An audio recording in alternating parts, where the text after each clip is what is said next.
know everybody is dealing with tornadoes, floods, and hell and all that stuff. So, you know, yesterday we went through the entire inside and out of a congressional office, how it works, how, you know, bills, legislation is worked on, passed, voted on, all the fun stuff. So now you can hear it from the congressman's perspective of how this worked and how he got to where he was at and all of the above. So it's very rare that you get the opportunity to sit down with a former member of Congress and just have them as a resource, hear them out and pick their brain for as long as we have today. So Scott, why don't you tell everybody about yourself? Okay, well, thanks, Brian. Great to be with everybody. See a lot of old friends that were here, and great. First, better introduce my wife over here, Jane. So, hi, Jane.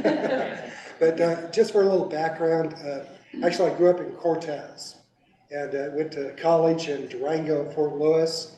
Went into my own business right after I graduated, and had that for actually 30 years. And still had that operating also in the state legislature for one term in Denver, and then was elected to Congress in 2010.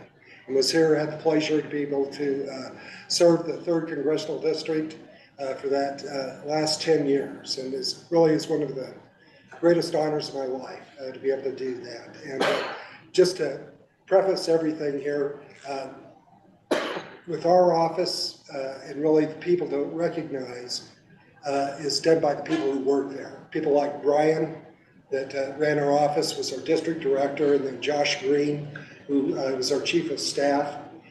They do more work than you can ever imagine that goes into it. I always felt really a little ashamed at times when we'd have different meetings. I would go out and people come out and shake your hand, hey, for all of your work. And I look, well, point to Brian, he did most of the real work on this to be able to do it.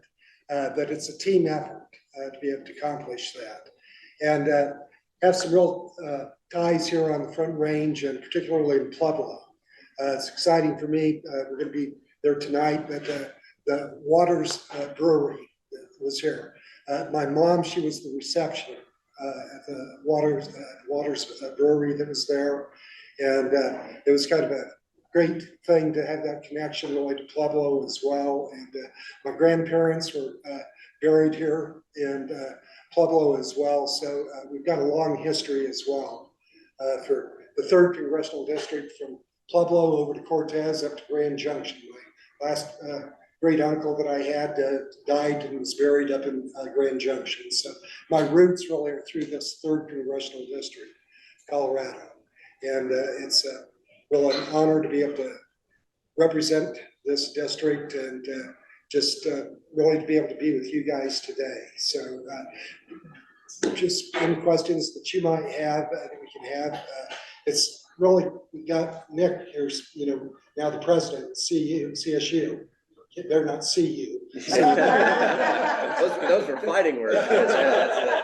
And we could go around. Why don't we go around and everybody introduce yourself and tell them who you're with and what you do. So start with Chris. Chris Bolt, Director of Operations out at Pueblo-Plex, and I had the privilege of serving on your Service Academy Board, so it's great. Tony House, Los Animas County Commissioner, and I did a political candidates forum for you at Huerfano County in Walsenburg way back, I think 2010. I was working for the Colorado Farm Bureau as a regional manager. Yeah. So. And Jason Nagy, I live in Denver. I was introduced to Action 22 with the formation of a nonprofit Rural Workforce Housing Innovation Coalition. And then I have a consulting company, project development company, Mainspring Innovation. Brian Savage, I'm with Huerfano County Land Use Department. So I do the building inspections, code enforcement. Great. Hi, good morning. John B. Hill with Black Hills Energy. I'm a community affairs manager here in the state of Colorado for the electric utility. I'm Mark Westhoff. I'm the Prowers County Administrator. Jen Furto with University of Colorado, so see you in Colorado Springs. And I do work with Josh Green. And I formerly worked at the Colorado Springs Chamber of Commerce with Stephanie Finley. Yep. I don't know if you know Stephanie. Yeah. And Josh Green did give me some questions. Okay. Shannon Wallace, City Manager of Rocky Ford. Nick DeSalvo, Student Body President, CC.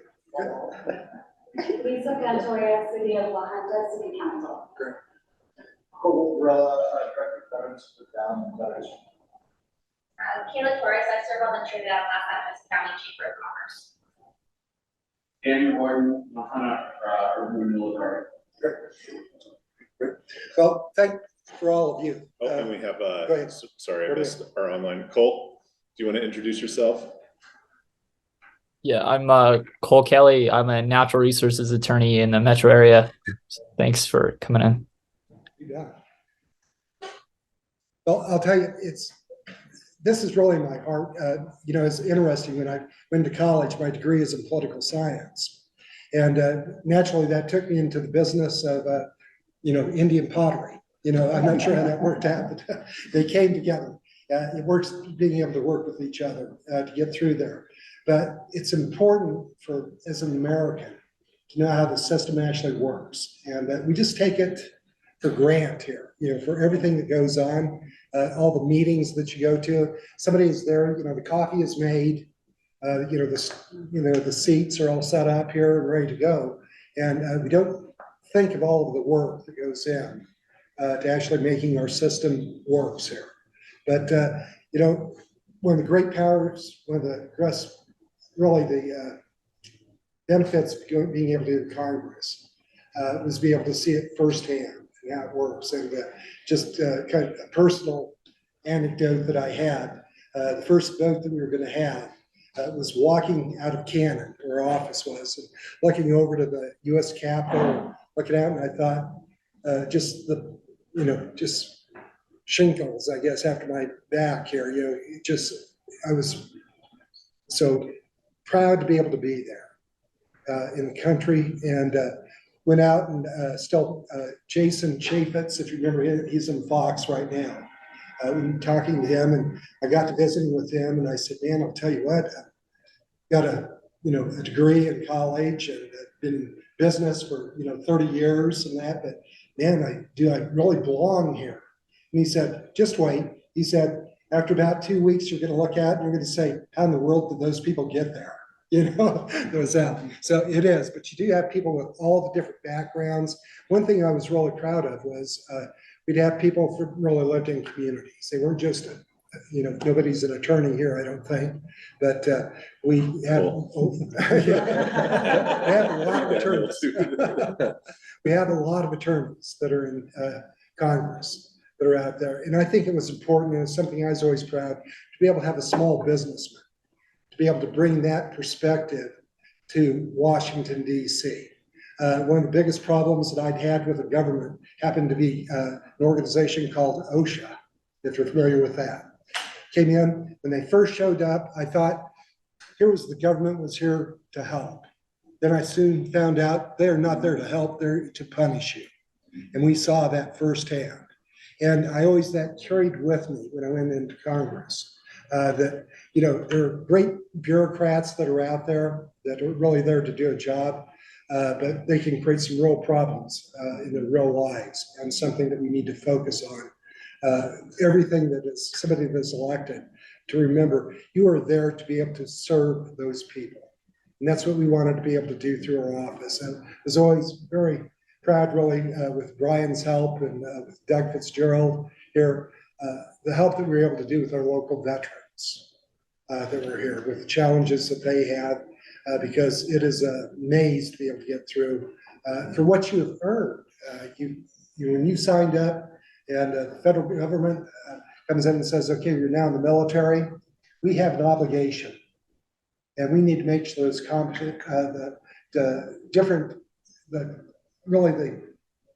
the opportunities that we have for them to be able to get out of the military is one good thing, but we have an obligation to make sure that we're following through the promises that we made to them. And so we continue to focus on that as well, out of our offices as well. But just how the system works, Nick and I were just talking, and I'm finding out 21 years old and everything. It's going to have to wait 4 more years before he can fit service in the U.S. House. You've got to be, 30 years old to be able to serve as U.S. Senator that was here. And always had a lot of conversations, and a good friend was Cory Gardner, when he was here. And, build those kind of relationships that you build, and having some of that knowledge of how the system actually works, is what I think this program is really about right now. I will say this probably 1,000 times, and I hope it really sticks with you. Everybody relies on that office to get those different programs of legislation ultimately signed into law. We had the small hydroelectric job bill that we went through, and I can't tell you, I'd looked through my phone here, and I think it was something like 40 different between the House and the Senate that had to go through ultimately before it got to the president's desk to be signed into law. And through our office, we were ranked as the most effective congressional office. I think we're number 8 in the entire Congress the last time we were there. And that's because we had great people that were here with great knowledge that I could rely on to be able to come out. Because when you look at our congressional district right now, we're about half bigger than Dargon, Florida, it seems like. To be able to get through that, if you flatten it out, I guarantee it'd be bigger than that, just to get there. But it was hard to cover all of that area.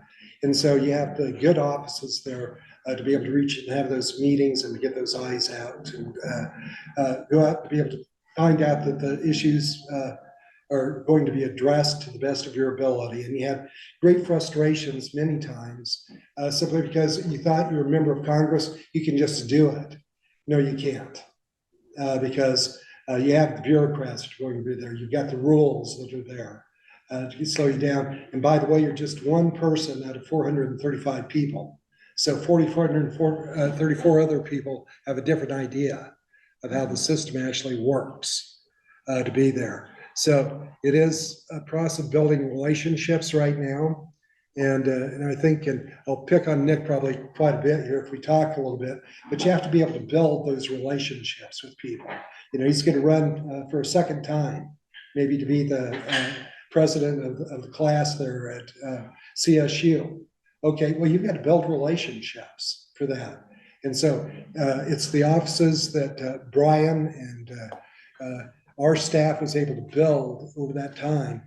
Great benefit with us. Black Hills, we worked with them a lot on the issues that we had here, because believe me, energy affects people locally here, down here. So it's building those relationships is something that you really need to be able to have and to build up, and something that is going to make really a pathway to success for everyone to be able to succeed. So, and that was one important thing yesterday. Remember, we really stressed on keeping those relationships with the local staff, because the only way they can be aware, the member can be aware of the issues that you have that can lead to legislation. We brought up the small hydro bill, is through those relationships and engaging them, because he doesn't know if we don't know. And if you don't tell us, we don't know.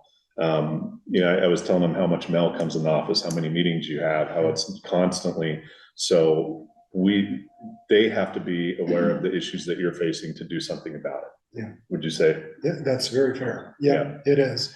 Well, it is. And you don't realize it, that the number of meetings that you'd have on every day that go through, and typically you're broke into maybe 10, maybe to 20 minutes to be able to get your points out there. And so you've got to be able to be succinct in what you want to be able to get to, and to be able to talk to people directly.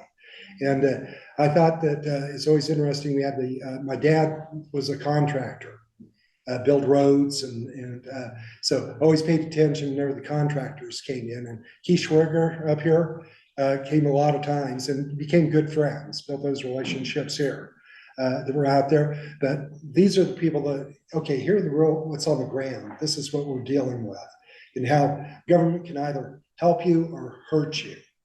And our goal is to try and be able to help as best we can.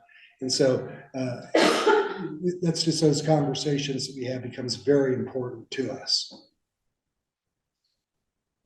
I'm just out of curiosity. We spent a little time talking yesterday about, lobbyists and their relationships, and I've heard kind of both sides of this. I've heard lobbyists say really their reputation is really their currency, right? Like they have to bring you good factual information. They have to be upfront with you. They have to be seen as a resource in order for them to be effective. So I just wonder if you would comment a little bit about your relationship with different lobbyists and how they influence, not in a negative way, but influenced your ability to do the job. It does, and it's really a great point. And I didn't have that experience when I was in the state Congress, but when I was in the state legislature, I'd have a lobbyist that didn't give me the correct information, and the person knew that that was not true and everything. And so after a fact, I said, never talk to me again. There's no point in talking to you. So your currency, your reputation is something you have to be able to rely on. A good friend of mine, in fact, I just text probably every few days, Roy Maynard. He's with Lockheed. And still, he made a big effort when I first came into Congress. Knew he's going to be kind of assigned to the 3rd Congressional District of Colorado. So he came over, he knew everything about the 3rd Congressional District. You know, he knew every mountain, what the elevation of the mountains were, you know, what's the biggest towns in the 3rd Congressional District. And he wanted to make sure he really knew the background of the people that he's going to be lobbying to.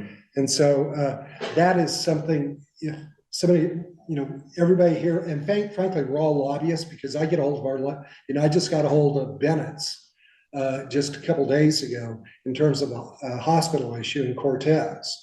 And so he took my call, and we're going to get something through. I don't know, you know, because it still gets to the money of issues that we're going to have. But every one of us is a lobbyist to a different degree.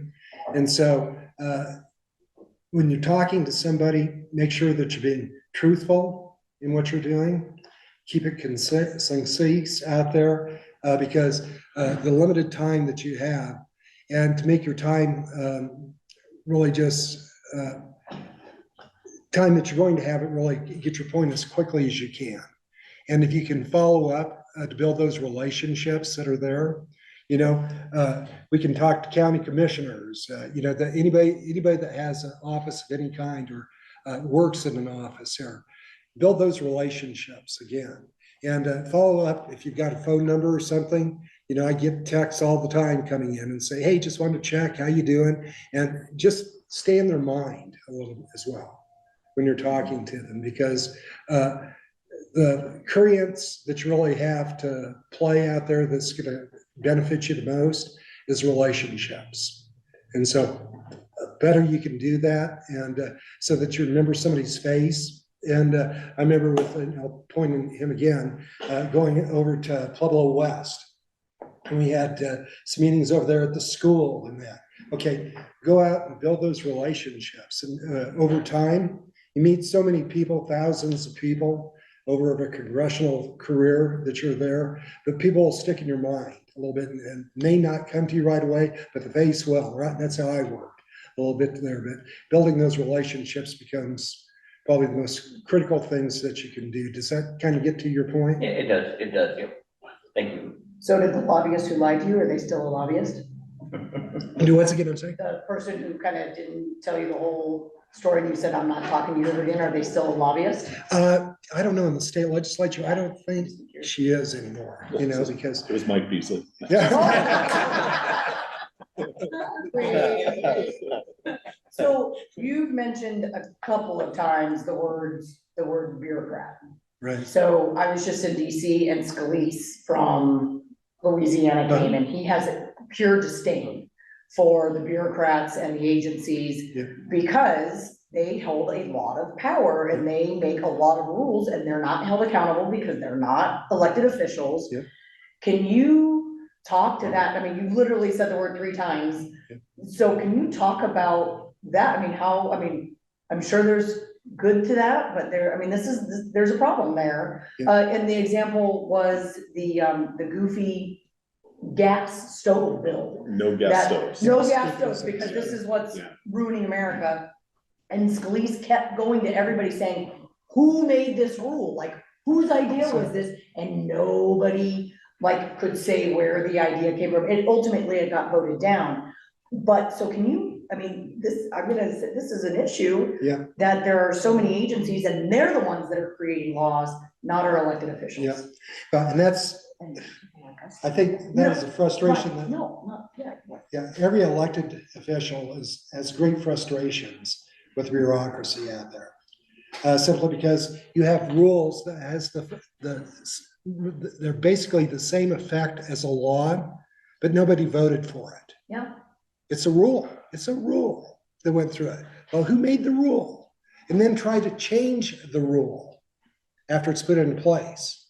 And that's where you have to have effective members of Congress, frankly. And unfortunately, you got, as just on the record here, I'm a Republican, so I tend to tend that way politically, obviously. They're there. We'll have some of our Democrats have different views. Yeah, fair enough. That's okay. That's how the country works that are there. But the bureaucrats that are out there, I'll tell you what, they're fighting words when they come up, because as a member of Congress, how do you stop this? With sage grouse. They had some rules that went through when I was in Congress that were there. We'd have in, the officials from the administration that would come out and everything trying to defend it. And I said, well, who made the rule? Same answer, well, we can't really tell you who made it, but this is a rule.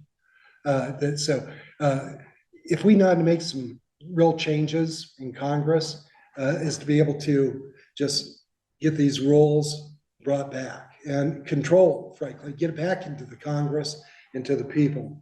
And because it just continues to get bigger and more control of our lives every day.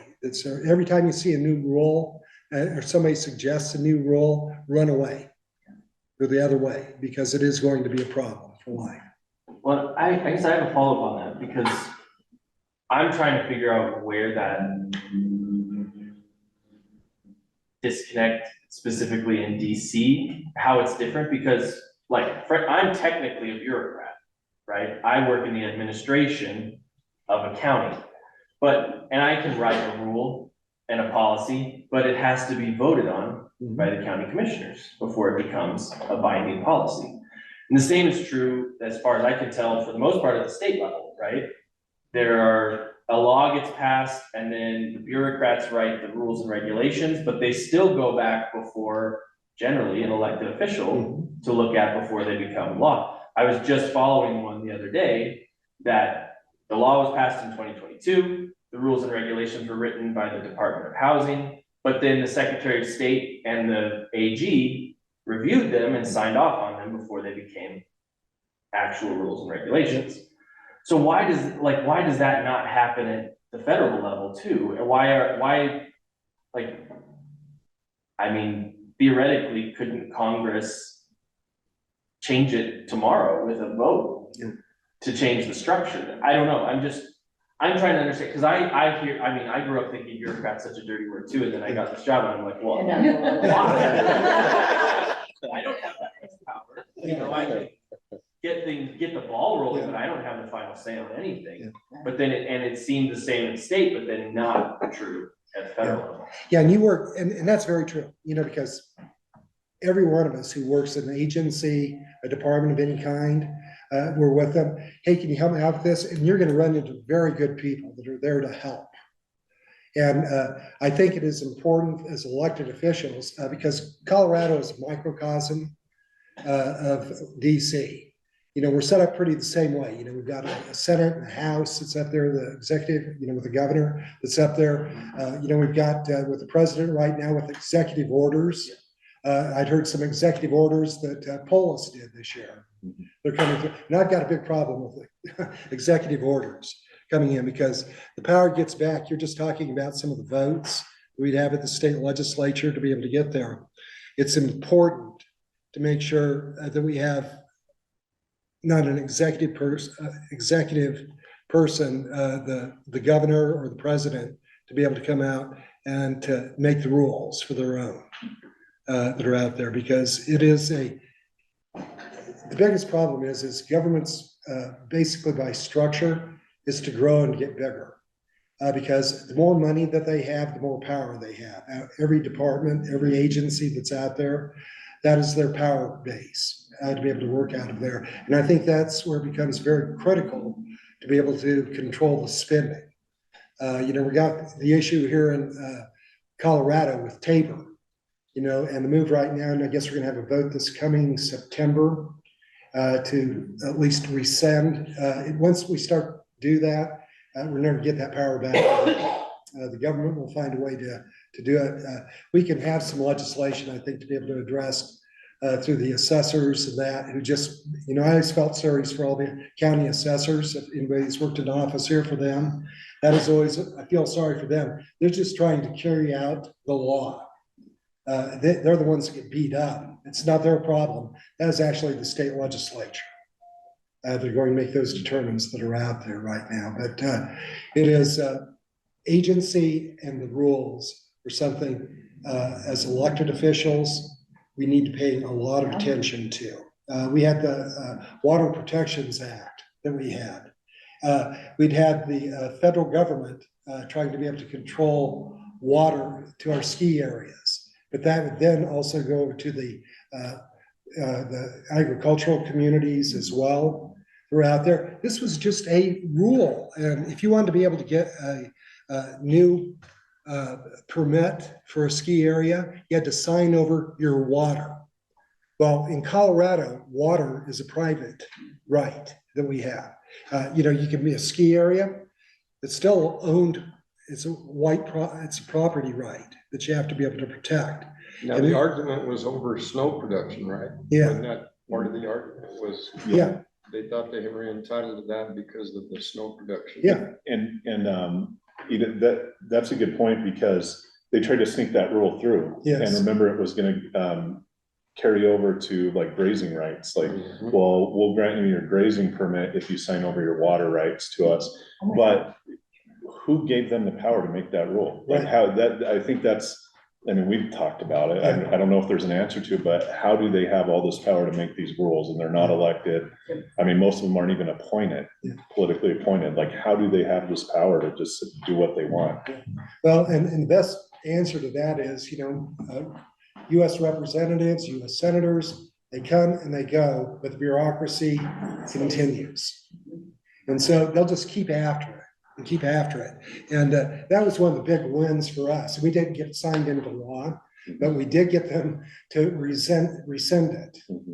But they thought, and I know they're just going to think, okay, when Tipton's out of the way, we'll just take another bite at the apple once that goes. And so I don't know if Bobert's doing anything on it or no, to be able to protect that. But Colorado is who we are. I'm looking at the fountain coming down, looking at the Dolores River that we live beside out there. That's our life out there, one way or another. That is our life. So we've got to be able to protect our water rights here in Colorado. And but it was something that our office had some real pride in being able to at least get them to back off on it. Now the administration as well.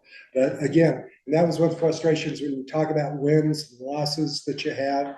That was something I was proud of, but very frustrated as well. I wanted to get that made into law, simply because the next administrator of the agency or something, okay, you're gone, our office is, Brian's not there looking out for it, Josh wasn't there looking for it.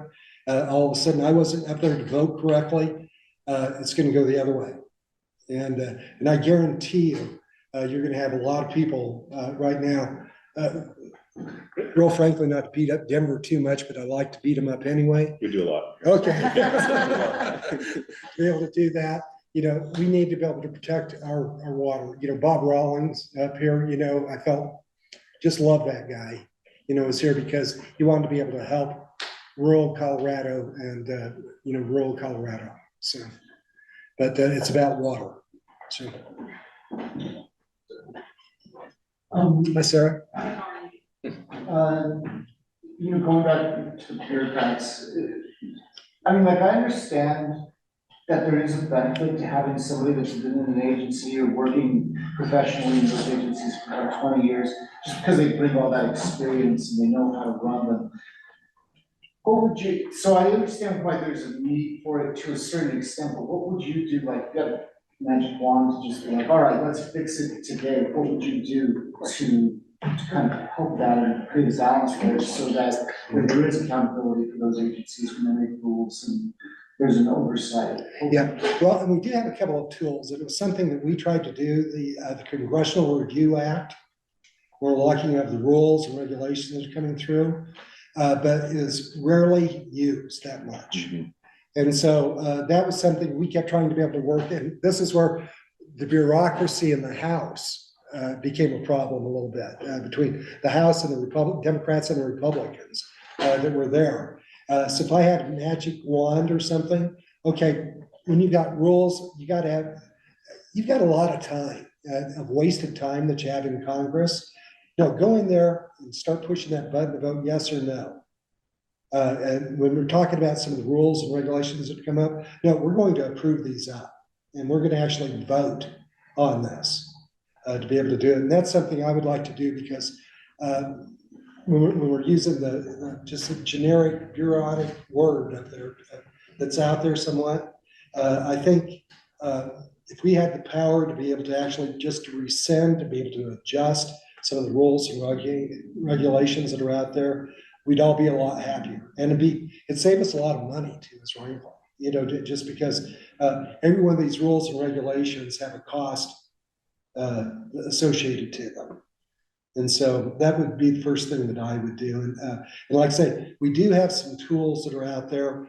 And, you know, I know we made several stabs at trying to be able to adjust some of the CRA, but, you know, we weren't really successful to get it as far as we wanted to do it anyways. Would it help, I mean, would it be an easier sell maybe to try to push those rules and regulations at least to a vote in a committee? Instead of like everybody, you know, instead of the whole Congress. Yeah, and everything structurally, everything would have to go through you know, a committee anyways. Yeah. You know, because anytime, you know, whenever we had a bill that we were getting, it was assigned to a committee. It might have multiple committees depending on the bill that you're putting in. And then you'd have different votes, you know, on different, the committees that you would have out there. So you're right, you know, using that as a tool better to be able to make some of those adjustments. But it's just trying to be able to get something done. It takes a long time, you know, and I think maybe here's the downside. You've got the bureaucrats, the rules making that they have. They move things and can go pretty quickly compared to what Congress can actually do. But you want Congress to be able to go slow, simply because we're going to affect real people's lives, what goes on that we need to pay attention to.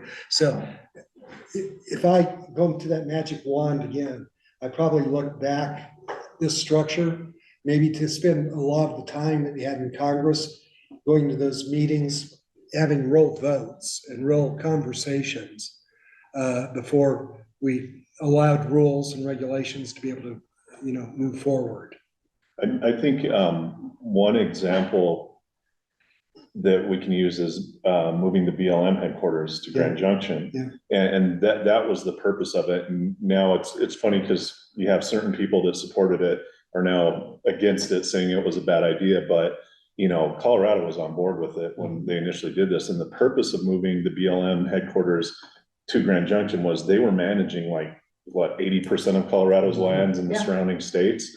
And it was like, you guys need to get out of DC. You need to be in the middle of, because you're making these rules and regulations that are affecting the people here. So you need to live with those people. Because I think one part of it, you know, when we talk about state elected or locally elected, even bureaucrats, you know, you're going to the grocery store every day. If you're making a rule that people hate in your community and you live in a town of 2,000 people, you are going to see all of those people that you affect. BLM and DC, you know, half of that staff probably have not stepped foot on public lands. Ever. And they're making the rules. And that was the purpose of basically decentralizing that. And the state actually did it too with the DMVA. You know, we use veterans a lot in here just because it is the worst bureaucracy out there and it affects everybody. But, you know, the state, they had all their VSOs, state VSOs that handle the veterans claims and, you know, paperwork and all this stuff. I think there were 7 of them, and they were in an office in Denver.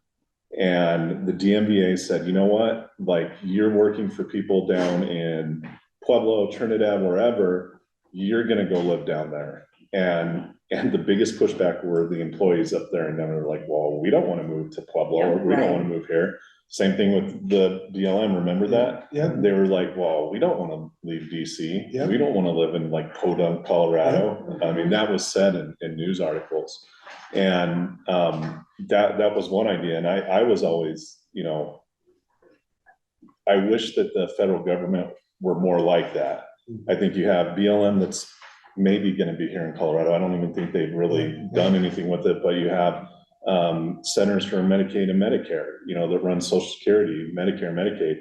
They're not in DC. They're actually, I think it was Kansas is where they're located, because they said, you know, we're touching every part of the country when they set it up, and they put it in Kansas, like right in the middle of the country. And then right in the lower income, the people that were getting Social Security, Medicare and Medicaid.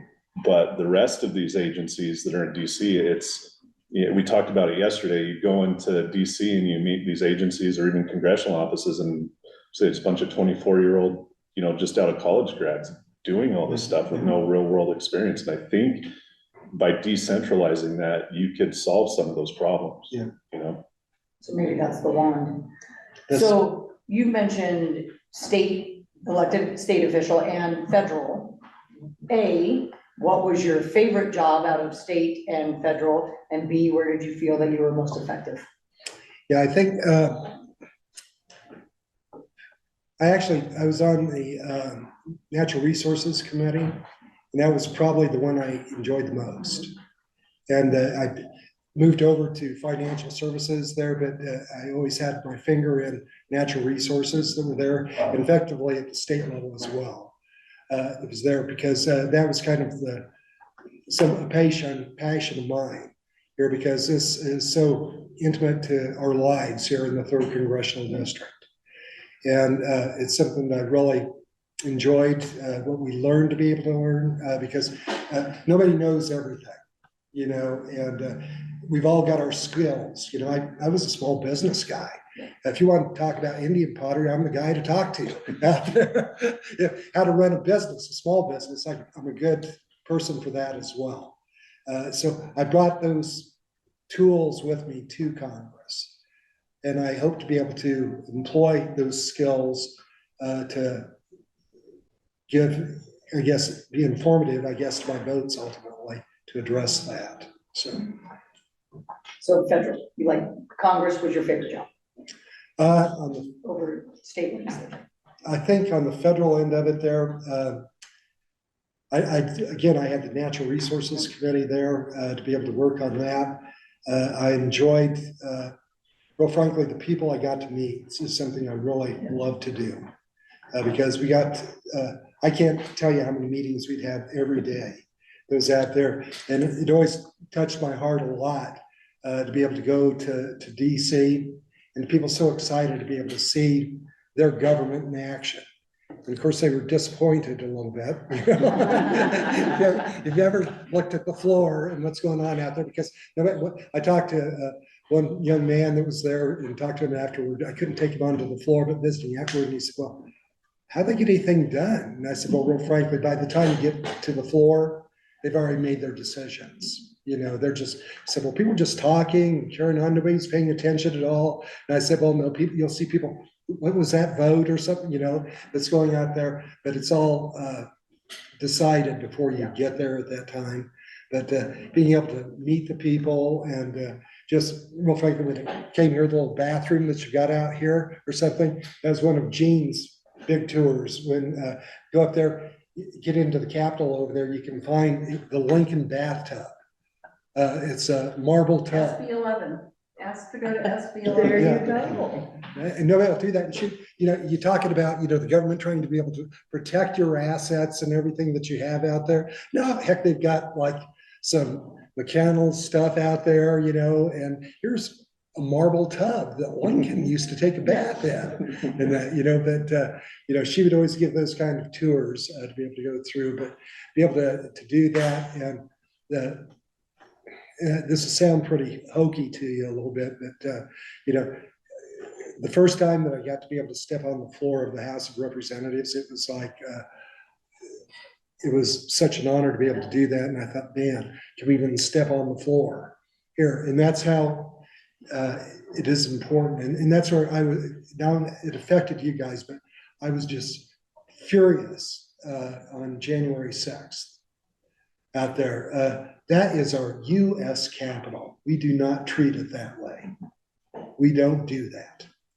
And to see that happen, it was, we always tried to be able to respect that. And I have always a lot of heart is to be able to be appreciating a lot of the people that protect our lives, be it the military, the police, and that are out there. And it's just completely overrun out there. And this is sacrosanct. You know, you do not do this to the US Capitol. And these are Americans, you know, that, but you can see what happens when a mob rules at one time out there, because I know some of these people had to be, well, they're just morons. You just cannot do that, not in this country.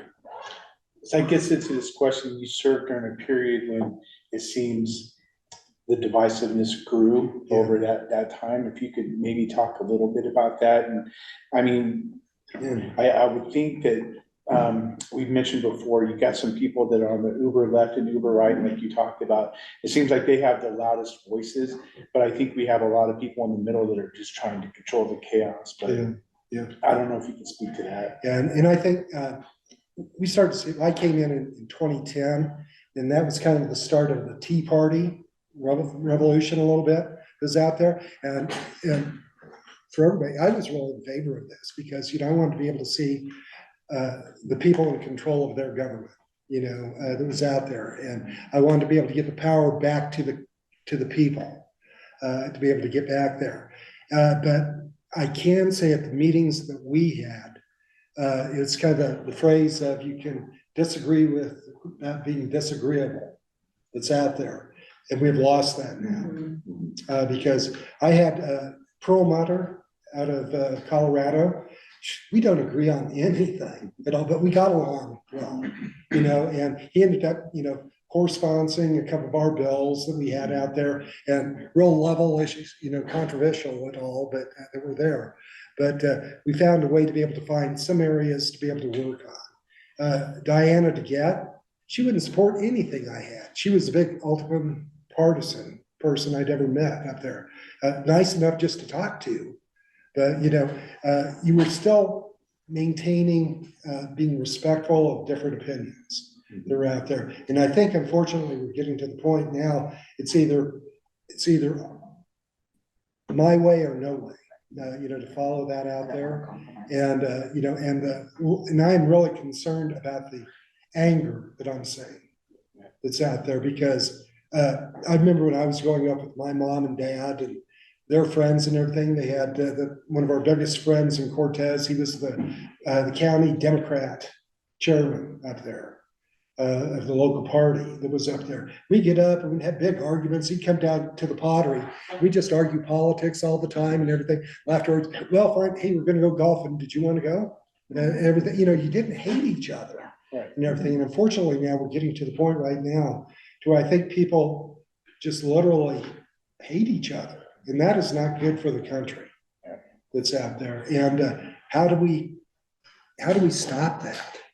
And I think that begins with us, frankly. You know, our conversations, we don't continue to feed the fire when it doesn't need to. You know, we can say, hey, I can understand your point. And I think real fair, you know, if I lived in Denver and stuff, I probably have a completely different view of the world than where I grew up in, you know, because it just live in rural Colorado. That's my world that's out there. And I couldn't imagine living in a huge city or something, you know, just like the peace of being able to do that. But nowadays, you know, the problems that we're seeing right now and the anger that is there, and, you know, it's something we didn't have to deal with because most of you guys here, damn, grow more older than most of you guys, but looking out, we didn't have the social media that you guys deal with. Now, you know, I see a lot of benefits to it, but, you know, within moments now, you can just, you know, disseminate your attitude so quickly. And, you know, it doesn't matter if it's true or not true. You have the freedom, and that's great as a country, I guess, our freedom of speech and that we do have here. But, you know, you just look at the social media and stuff out there, and you'll look at that. I'd always remembered our oldest daughter when we got our first computer that she had out there. And she had something for school that she had and everything. She's looking at that, and I can't remember what the topic was, but I said, where in the heck did you see that? Oh, it was on the computer, on the internet. Well, it had to be true. And I said, well, it's not true, you know? And so just the information that we have out there, and it's creating, I think, some unintended consequences. And maybe it is consequences intended by others. Did you have a social media account that you managed, or did you let Brian manage it? We took turns, me and a few others, and that was the most frustrating and depressing thing was, I think I had Mondays and Tuesdays to go through the comments. I still have access to it on my phone, but you know, we would have to go through and look at everything on it, and just the amount of it was all negative. It was like 5% positive. Remember yesterday when I said that if you bring a member of Congress out or elected official, put them on Facebook or Instagram or Twitter and tag them, you know, you'd have a little bit of that, but and it wasn't even people from our district most of the time. Right. And it was so depressing, and it was like wild stories, you know, like conspiracy theory, like it just. I can mine like a month ago because of that. Yeah. And I'm not gonna deal with that kind of drama. Got enough real life drama to deal with. You don't need the fake stuff. But then on the other hand, somebody has to manage. It's hard to get the good word out. Yeah. Otherwise. That goes to, I mean, it's like, that FCC regulated the 3 networks. You know, there was that balanced thing. They had to kind of, and so you had your Murrows and your, you know, leaders on the nightly news. And I grew up watching the nightly news, and I felt like I kind of came on a neutral level on balance, growing up in Northern Indiana or whatever. But it's that freedom of the thing. So there's all these kinds of, I call it kind of like contradictions in our politics, you know? So I'm you know, I'd served 10 years in the federal system. He's a bureaucrat. You know, I'm moving rural, you know, I moved to Denver, I want to move some. But it's like, you know, I'm curious about the, you know, because the state legislative process, we you know, had the opportunity to go through this now 6-7 months or whatever, 6 months. And, you know, the divisions are strong. Like there is an urban rural, you know, cultural division, and, you know, the anti-Denver sentiment. And so, and then, you know, now we're entering an era of federal investments or market opening for, you know, evolution. We hope that there's a design in that process for, you know, smarter investments. And how does that trickle down? That depends on that, you know, collaboration, and that, you know, comity in all the process. So when you go through a whole state campaign and you go put into the legislative, you know, the whole thing is the team. You know, we talked about where you fit in the state legislative process. Like as a rookie, it's kind of like you are new. You have a sense of that kind of basic argument, but you can't figure out where to fit in. So you have to kind of follow the party line, and then it is split. And then, you know, so it's complicated, I see, you know, and so having gone through and started at the state legislative process when you did, you know, serve, you know, as a federal representative, you know, where can we go now in 2023 as we think through the legislative session, we think about next year, you know, and I know this is cultural in terms of like, you know, the federal versus, you know, the lack of government. So there's that whole budget process on the federal side. Like, you know, do we want a smaller government? Should we, you know, have less taxes and less government?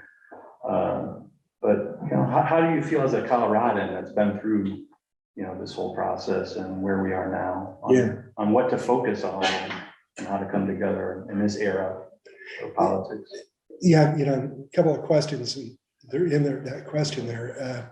But I think, you know, I think a lot of people of the same mind that you're talking about. People want to be able to find some of the solutions.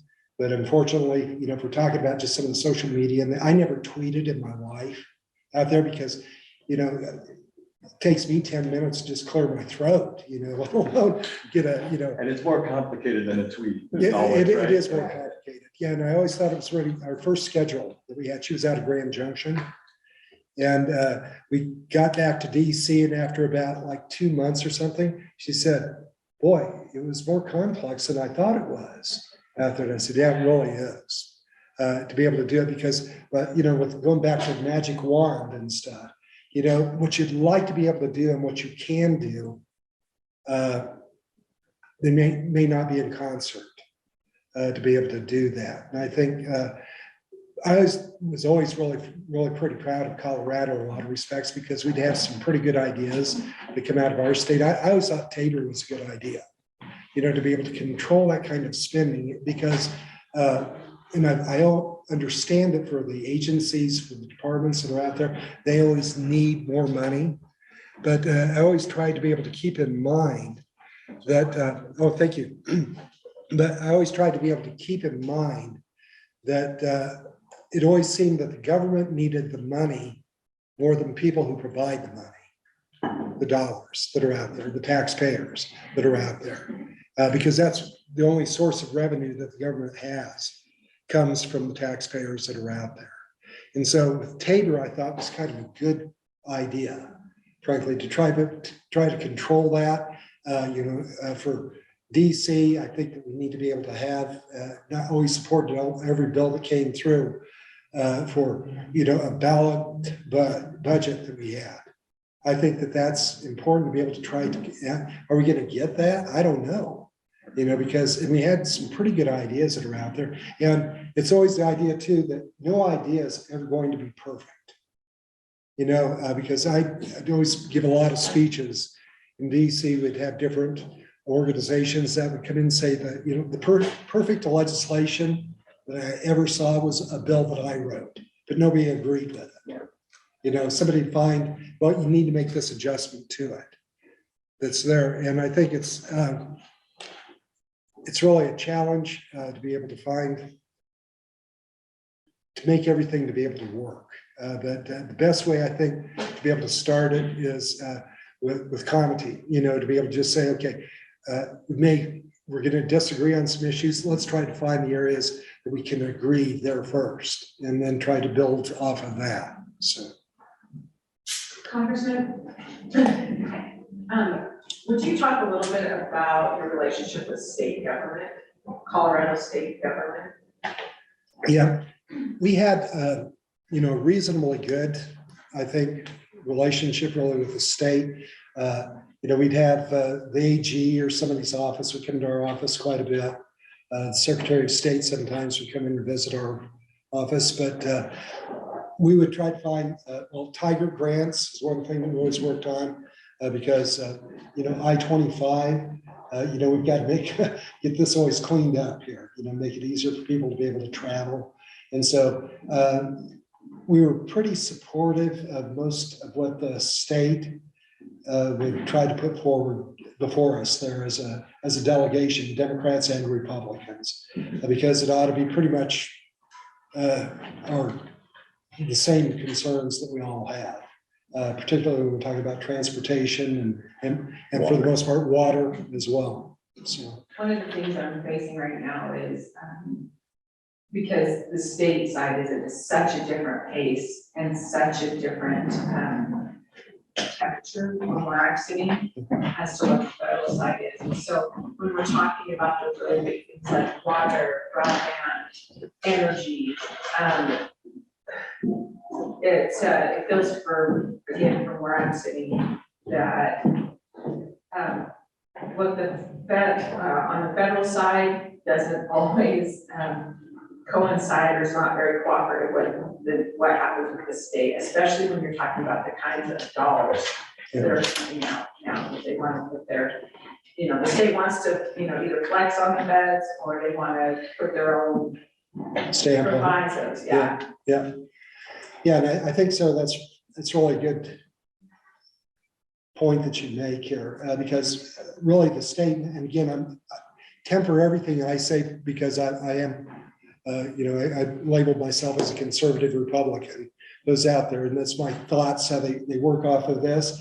But when I look at the state of Colorado now, with complete control by, the executive and legislative branch, both branches that we have over there, I think some voices are being lost now in terms of what people are hearing. And unfortunately, I think to a degree, that has then driven some of the choices that are made now at the state legislature as well, in terms of some of the funds that are coming through. And I would disagree with, of course, Polis and I would always butt heads when we were in the House when he was there, and then we became the governor as well, because it was always, always more money. Just, fill up the coffers here. But, where do they get the dollars from? It's either, the federal dollars or the taxpayers of Colorado to be able to fill those coffers up here. And we need to be some concern for the people who are trying to be able to provide for their families, trying to get an education, to buy groceries, if you will. But I think we've got some challenges that we have right now. And I think if I could wave that magic, I'm going to keep using the magic wand now up here, we'd have a little more balance in the state of Colorado right now, because I don't think we have some voices that are being lost here right now. That's just my view. So maybe just a quick follow-up to that, and I'm kind of thinking more along the lines of the state government as opposed to the federal, but can you talk a little bit about maybe not only your opinion, but what you saw in others? You have an obligation to your district first, right? But then in addition to that, there's the greater good of the state, and that balance of, here's what my district wants, but here's what I believe is in the best interest of the state. Can you just kind of talk about that balance and how what you see out of, what you tried to practice, what you saw? About that. Yeah, it's an interesting question that you have, because I thought that several times, because I'll just change the question just a little bit if I can.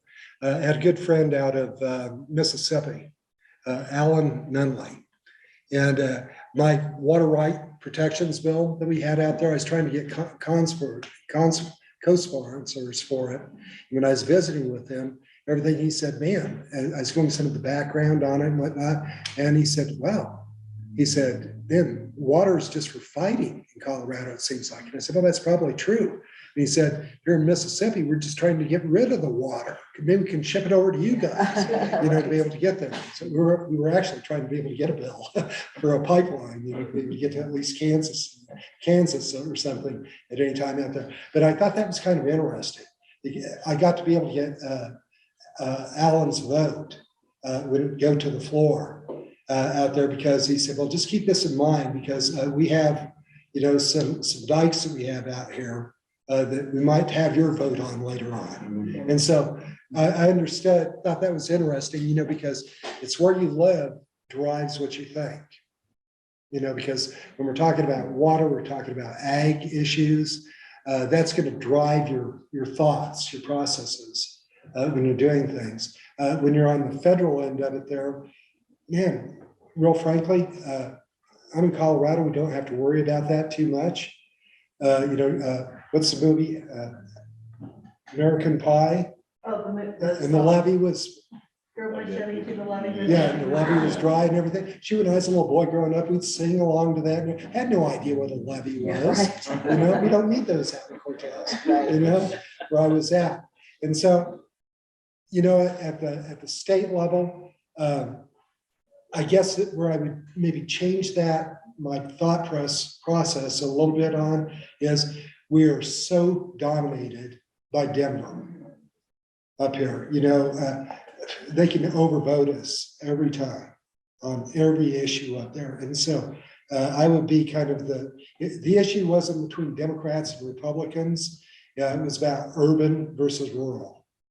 And that drove a lot of our votes when I was at the state legislature that was out there. And I think that's probably true. I know my in-laws, they were out of Illinois and everything. And they said, Chicago, and then just dominated everything that they were in. So I guess that's probably true in every state that's out there. The urban areas ultimately dominate things.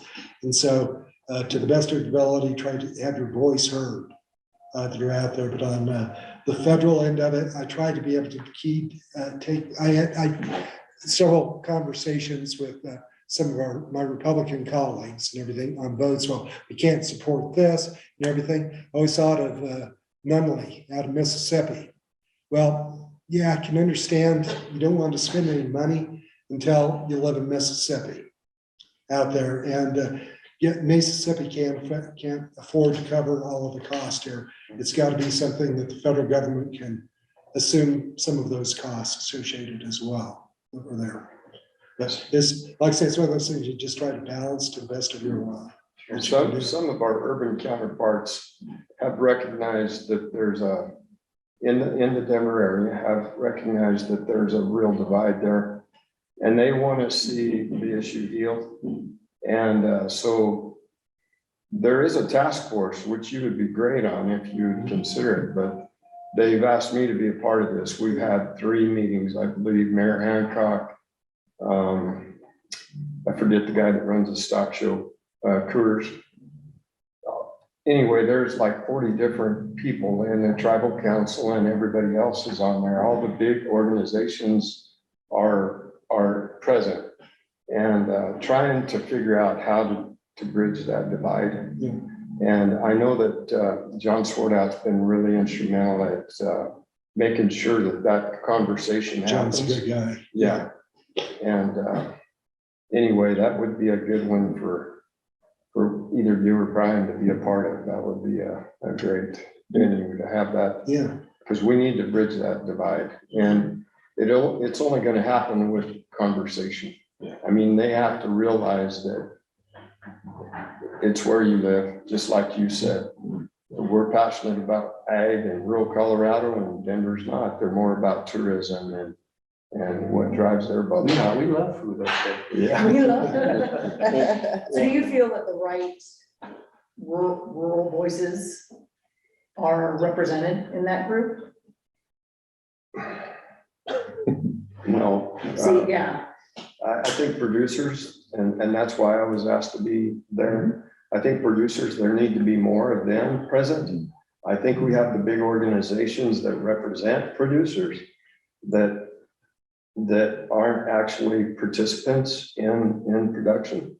And I think that voice needs to be more readily available there. That get it. Yeah. Facilitating that. John is Swartout. Swartout, okay. Yeah, so CCI is. So it's CCI's project Yeah, program, okay. yeah. So we pulled in CML, the real estate, everybody. And most of them understand, that what I tried to bring to the conversation was, yes, agriculture is a $47 billion industry, #2 in the state. But what you don't realize, it isn't large corporate farms. These are small private farms and ranches that we struggle with inflation and we struggle to make ends meet. But yeah, we're still producing the numbers. Yeah. And we do without, and still produce the numbers. I think there's just so many analytics, choices on, for markets, what to grow, what to do. And so I see this struggle as well, because like I look at Spur and CSU and the capabilities, with the, minds, whether they're public or private sector, getting them together, hopefully, around a lot of different institutions. And it's that cycle. And that's where I'm also longing for, you'd hope that your legislators aren't just individuals with egos that go in without that public service and stakeholder mindset. Like, to me, politics is refereeing and being fair. It's not winning, and like, the power thing. So to me, it is a political science, right? And so the thing is, the process for that and the analytics, it gets to the technical pieces of things like sustainable aviation fuel and, closing down a refinery or modernizing a refinery. I mean, Denver, we have horrible air quality. And I appreciate it. I do want to get out as well. I mean, I moved here to kind of get into a cleaner environment in Denver, and it's, been disappointing, let's say. So we have challenges, I think, that we want to solve that demand that rural cooperation, but I feel like it's just that the conversations aren't connecting.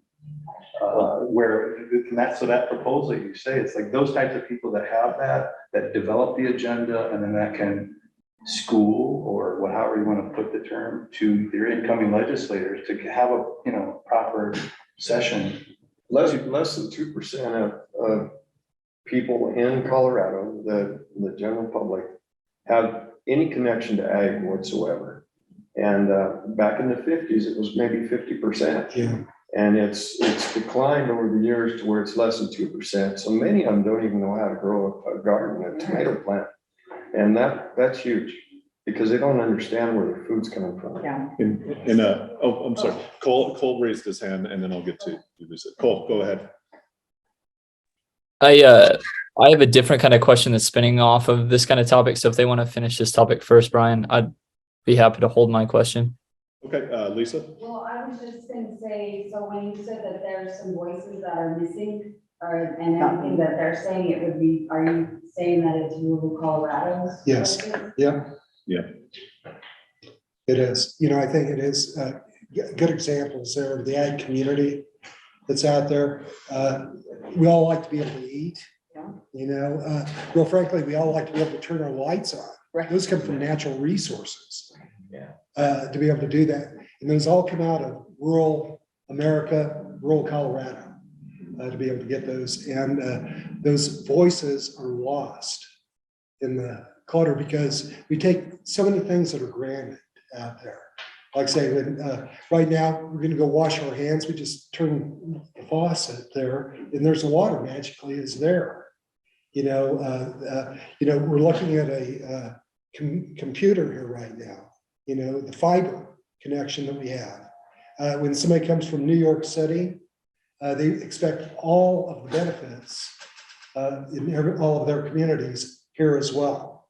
Well, we need some of the resources to be able to get that fiber to all of the rural communities as well that are out there. But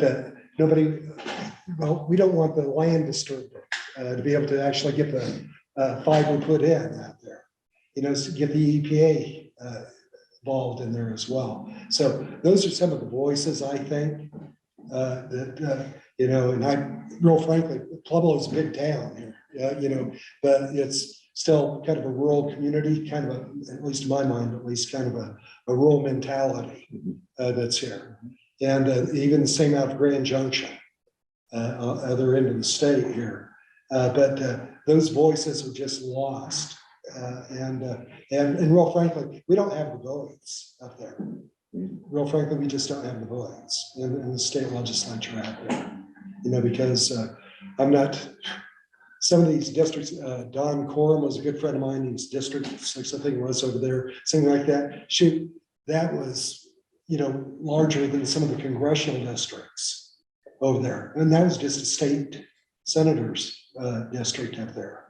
That was there. So we cover a lot. And I'd always thought, I'd had a suggestion one time with the Colorado commissioners one time. I said, what we really ought to be able to do is have the Senate, we need to just adjust the state here a little bit to where those are broken down just blocks of land out here. And those will be dominated by rural Colorado, and then the House will be dominated by the House over here. And real frankly, that's what the US Senate is. Because if you look, North the Dakotas and frankly in Colorado or something, the 2 votes.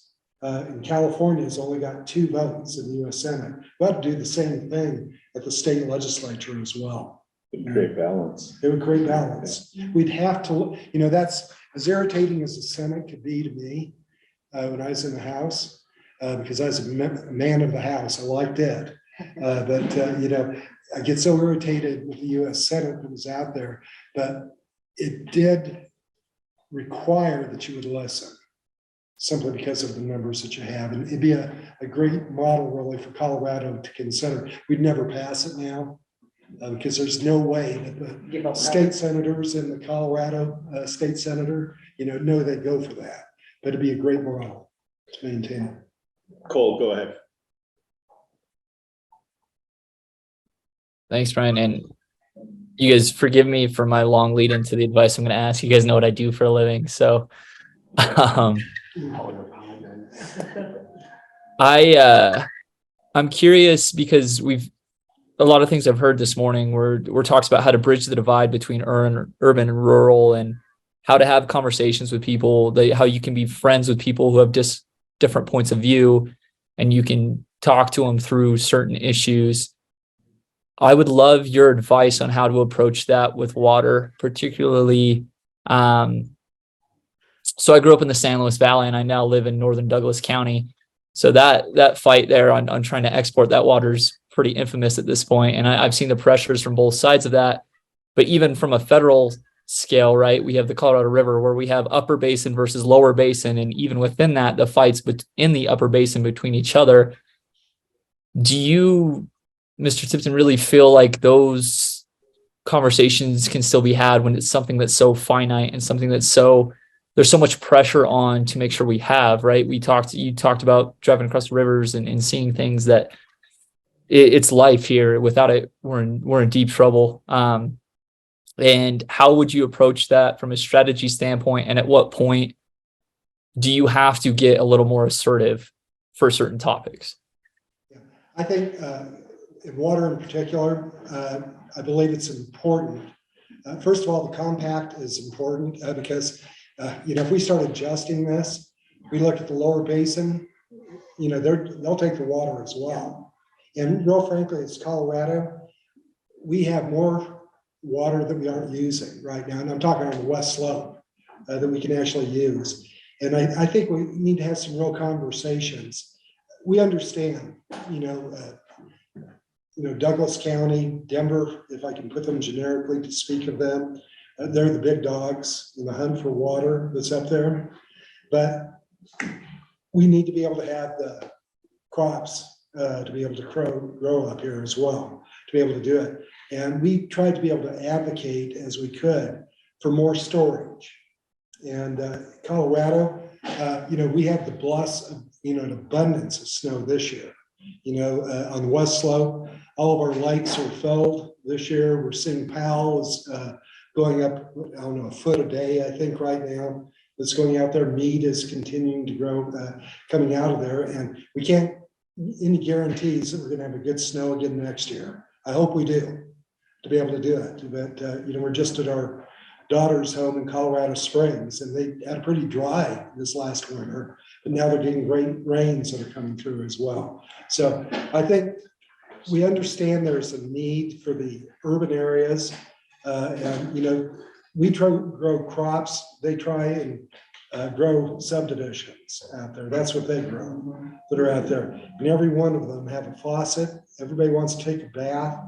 Somebody wants a drink of water. Everybody wants a yard probably as well. And I think one thing as Coloradans, we do need to look at more storage. We had several projects that we looked at when we were in Congress to try to do that. And you cannot believe the pushbacks that we're getting from the environmental community. And I think everybody, and that was our just our comments consistently, was everybody here is an environmentalist that's here. But it can't be just one way on this, meaning you can't develop things made to disturb. We have some natural basins that are here to be able to actually store more money with pretty, a cost-effective way to be able to do that. And so we have some real, when we're talking about Sarwich and stuff out there, you know, people are talking about, hey, get the divide between rural Colorado and urban Colorado. This is a good conversation to have. Let's talk about water. And it needs and ends, in my mind, about water. We need to have more storage. Well, doesn't that make sense for pretty much everybody to have some more, I mean, like, more storage will help in the short term with things like you were talking about with more people being able to have access to clean water. It helps in the long term because it helps fill aquifers, right? Yep. Because the storage is still gonna seep down. If you're holding it in place instead of letting it run off, it's gonna seep down. And it would help the lower basins in dry years, if it's part of the agreement to where it's a really dry year and Powell needs water for hydroelectric, well, we're gonna empty one of the, storage. I don't know, it seems like such an opportunity for that collaboration that you talked about, and it's like, I don't know. I'm gonna be an environmentalist here and tell you what they told us every time. You can't have more storage because one, it disturbs the natural habitat of all these animals, the, jumping field shrew or whatever, or sage grouse. Two, the methane. It said, we want to get rid of all carbon emissions, methane, any emission, and they would come in consistently and, throw it on our desk and like, if you build more storage, it's going to make the air worse. How? I don't know. I don't know the science, but this is just what they told us. And this is where we kind of got an argument with hydroelectric power was like, it's bad. It's not renewable energy because you need to store water and create a reservoir and it creates more methane. And I'm just saying this is what they'd come in the pushback of it. And then on top of that, you have, and talking about this federally, you have, California, who is very environmentalist orientated on this stuff. When you would talk about this for like the federal water stuff, that they would bring that up consistently and constantly. Now, I'm not saying that's true or I agree or disagree with it, but that was the argument. And the environmentalists, lobbyists and groups and all that, they have a lot of money and then they sue you. I think it's driven by greed to some extent. I've had those conversations at NACO. And as the ag representative for Colorado, I've got up and I've been at the podium and Colorado has been very generous in times of abundant water. And we've let too much water go when we drained Lake Mead to meet. And it wasn't even, we weren't required by our compact to do so. We let more money, we over allocated more water than we needed to. And what happened was the downstream states developed more crop ground. Now, when you try to pull back on that water, and because we're in a shortage, you get the pushback from Arizona, California. We had a major debate up there. And the thing I kept telling them is all the water originates in Colorado. If we didn't have to abide by the compacts that are in place, and we're real close to renegotiating the Colorado River Compact. And that to me is kind of concerning right now, but it should be, yeah. And it's anaerobic decomposition. So in deep water environments, you get anaerobic decomposition that releases methane.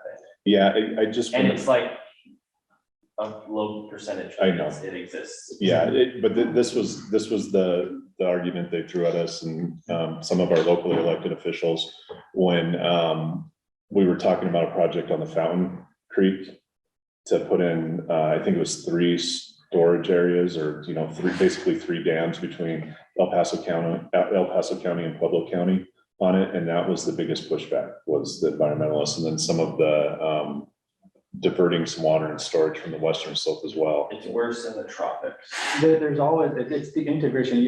It's a system and it's as you go out, you find other things. It's kind of like the offsets, there's all ways to offset that stuff. And it's kind of like you get into the silos of information. You have that with your mining process for your minerals, for the energy, that kind of energy storage. So your point is with the water, it's like, you know, yeah, you do that, but if you don't, you go into, you know, and a lot of the environmentalists, by the way, don't like mining, right? Yeah. But, you know, so it's like, and you need a lot of water for Yeah, mining processes. And so it's like, that's the kind of, you know, like the technical analysis. And that's why I kind of also disagree somewhat on that, you know, the freedom thing, because, you know, these are regional issues and, you know, we are a nation. So the interstate stuff becomes really important. So there is that role, and you have to cross-check things, and Colorado can, you know, and does that. But that to me is really, I think, where we have this tremendous opportunity to kind of, you know, create these new ways, like by analyzing, you know, and I don't, you know, like, let's get, I mean, I know it's costly, but that's the thing, that you do like environmental studies or, you know, economic studies, you know, there's like economic value in creating a system that then has interstate and international market potential. So that kind of cutting edge, as you're improving systems and, you know, and doing that, and you have to trust and, you know, but verify these processes, and there has to be stakeholder engagements and that sharing process when you decide these things. But this is legislative, it is the role of government, I feel, to help referee that process. And I'm gonna interject here a second. Who are our state legislators and federal representatives that are fighting to protect Colorado water rights right now, as well as the storage, looking at possibility of storage so that we can help downstream as well? Do we have any? Is that a bad Bennett and question? Hickenlooper have been to Colorado, and we have been to Los Animas County, and we brought this up, and we get lip service. Hickenlooper, I think, is more action right now than Bennett was. I haven't heard anything moving forward, but of course, we have Rod Pelton and Ty Winters, and they get it. They're from that area, and they get it. And Cleve is huge. Yeah, he's a huge water rights. But other than Hickenlooper at the federal level, do we have anybody? So, I'm gonna jump in on this. And then we'll take a break after this. Okay, I've seen a difference in Hickenlooper, in the last little bit. He's, you know, being the governor gives him a perspective, that you don't normally see. And so, as far as and I was gonna bring this up, but as far as our representatives go, and when we come back from our break, Congressman, you can speak to this, we were really spoiled with you. Yeah. And that we had access to you. If something came up, we knew to go to Brian, and we're struggling with that now. We don't have the kind of representative or service that we had with you. I was a little bit worried at first, but Hickenlooper has stepped up, and he's very aware of the water issues. He has it, because he was the governor, he's probably our best spokesman on that side of it. But I think that he's a little frustrated because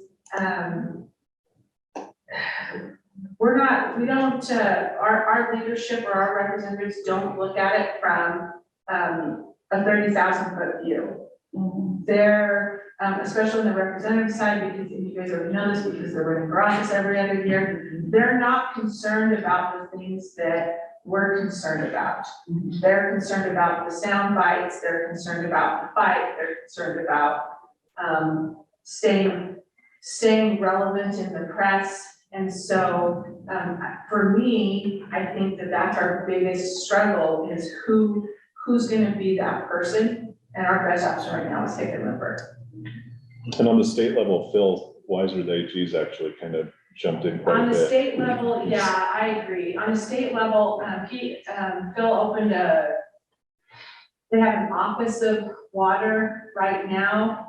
But it's the same fight that it's always been and always will be, and that's it's that property right. So who's gonna own, and that's our biggest struggle in the state right now this is my opinion, is that we are having to do everything to protect property rights right now. And water, I'm desperately worried that it'll end up being seized. Yeah. I am as well, on the state and federal side. Let's take a 10-minute break for everybody. On that. So, yeah. And on a light note. Yeah, on a light note, let's take a 10-minute break. I'm always To drink some water. Weight, and he would just like take a little bit off, and Dustin would be like, I was losing weight. Because everybody would like, Dustin and them, what they would do is when they come to the office, oh yeah, they'd have their good clothes at the office because it's hot and sweaty in DC, so you wear, like nice clothes, but then you change when you get to the office. And so whenever Josh or I was out there, we just like shorten his belt just a little bit, and he's like, yeah, I think I'm losing weight. That's what you're looking That went for like a month before it's like, you guys are messing with me. All right, everybody, we'll get started again. Picture of Doug all the time. Oh yeah, the picture of Doug on everything. So I'm gonna, he might join us for dinner tonight too. Oh, good. So I'm gonna call and try to get reservations for Bruce, and then and Josh and get here coming down. Great. Doug. We're talking about it. Yeah. All right, so. Focus. I actually have a few questions for you. Just some of the stuff we talked about yesterday. How do you make a decision to cast a vote? And like for or against something? And I brought up that, there was a score sheet that was leadership recommends something. And then we went through all of like our thoughts on it in the lead shop. And then ultimately, will you vote yes or no on it? So how did that process go when you were deciding to cast a vote? And then this was brought up again yesterday, like what if your vote contradicted leadership? Right. Like, they urge a yes vote, but obviously for our district, that's not appropriate. Yeah. And what were the consequences of that? And basically for our office, we did not get any score lists basically from any of the groups that were out there. We never did that, simply because it began and ended for our district. And we would have our office would come in and we go through and discuss votes that would come in every day. And we'd have recommendations, and probably 99.99% of the time, I always voted what we would discuss. And I got some other information when I got into the floor. I might change my mind, but it was it just never happened, really, basically, for the most part. But our focus was really just to be focused on our district. We didn't care what leadership had to say. We pay attention to it because sometimes they put on pressure on us, to maybe come out and say, we'd like to have you vote this particular way. But if it isn't good for our district, our boss was our people in this district. It wasn't the people in DC that we needed to pay attention to. Because they were the people that sent us, and they were the people that we need to do our best to be able to represent. So everything began really with our district and what we wanted to do, and ended with that as well. But you'd have like Heritage, you'd have some of my friends said, well, Heritage put this on this is going to be a scored vote that you'd have out there. I said, really? I said, well, who cares? If it's not good for our district. And I get some grief, by the way, that we get out of our district different times, because some people, they were just Heritage fans. And I liked Heritage a lot of things that they had out there, but they're going to tell me the only way how to vote to be able to go. And so we get some grief from our district at time, at some of the meetings and that, that I noticed that you have this certain score with Heritage as it was out there. And our thought was, well, when they get elected, they can vote. But we got elected and we're gonna be there to stand up for our district.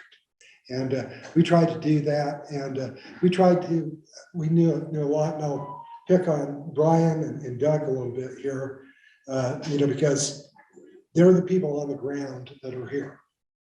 And so, a lot of our veterans issues that would come up as well, come up and say, hey, been talking to the people, they were the ears on the ground, and the people on the ground for us there. So that would actually help direct a lot of the votes that I would have, because, well, frankly, I was always as forthright as I possibly could. I don't know everything, and never have and never will. And so everybody, again, has their skills, take advantage of that. And so that's what we tried to do. So. And it was like with the heritage, so you have these groups and you'll see it, especially during campaign time. Yeah. You'll get a letter or a postcard and it'll say like, the Heritage Institute or an environmentalist group or the Right to Life or pro-choice groups. It'll say like, well, they only scored based on the record, 87% with what we believe.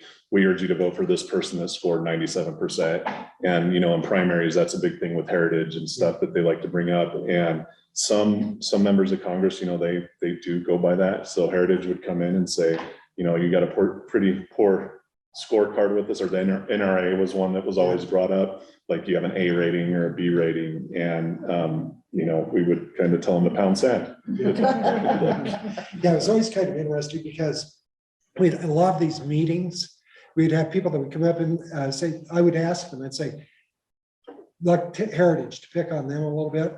I would turn around and say, okay, how many votes do they score? They would say, well, all of them. I said, well, no. They may only score like 4 or 5 votes. I said, we've got, we just had, I don't know, hundreds of votes that may be cast over there. They're just scoring those few numbers for making their score. Here's what we worked on to be able to do that. And so, and that's one of the challenges that you had. And this is where you need, some good staff and to do the best of your being able to communicate as well at those events. But unfortunately, you can't talk to everybody. Because, everybody'd stop into a coffee shop or something like that. Somebody come up with the heritage score. Well, I've got this from there. Well, we just had a, town hall over here. Well, I missed that. Okay, well, you can't talk to everybody. So, but it's interesting. That does direct a lot of people's votes ultimately in an election. And those scorecards are kind of slimy as well. I think it might've been the NRA or some, gun advocacy group, and they gave you one score, but then they showed a different score. And the reason was in the CR, it was like funding for mental health for law enforcement officers and this, and they said, well, that was wrong or something, and it's like, well, it was the CR. We needed to keep the government open and keep going forward. But then the next scorecard said the total opposite of it. They pick and choose what it's on. Yeah, and that's a good thing. Just, as we're talking to people, just use your own mind. I never thought it was our job as a member of Congress for just citizens here, frankly. I'm not going to let any organization tell me what to do. I'll make up my own mind. I've got my own mind. And, that's what we need to encourage people to do. So, how common is that for everyone in those seats to make up their own mind versus voting the party? Yeah, well, in Congress, I can tell you on the floor several times, and I won't do it purposely to do it right now. I go in several people and whatever, say Heritage as an example, that's how they're going to vote. I mean, 100% on that. Well, then you aren't doing your job, Right. Because I'll tell you what, every district has different needs, and that's what you need to do. So We witnessed that right here at the State House, didn't we, Nick? An individual was pulled out and scolded and come in and didn't have the integrity to vote their district. For the district. So did they switch their vote? Oh, yeah. They shook him up. They took him to another room. They went into a recess for, I don't know how long it was. 20, yeah. Yeah, and they, yeah. But at least that was, you said it was the party leadership, right? Not an outside organization. Yeah. So like, that's more like you were talking about the party, if the leadership comes to you and does that.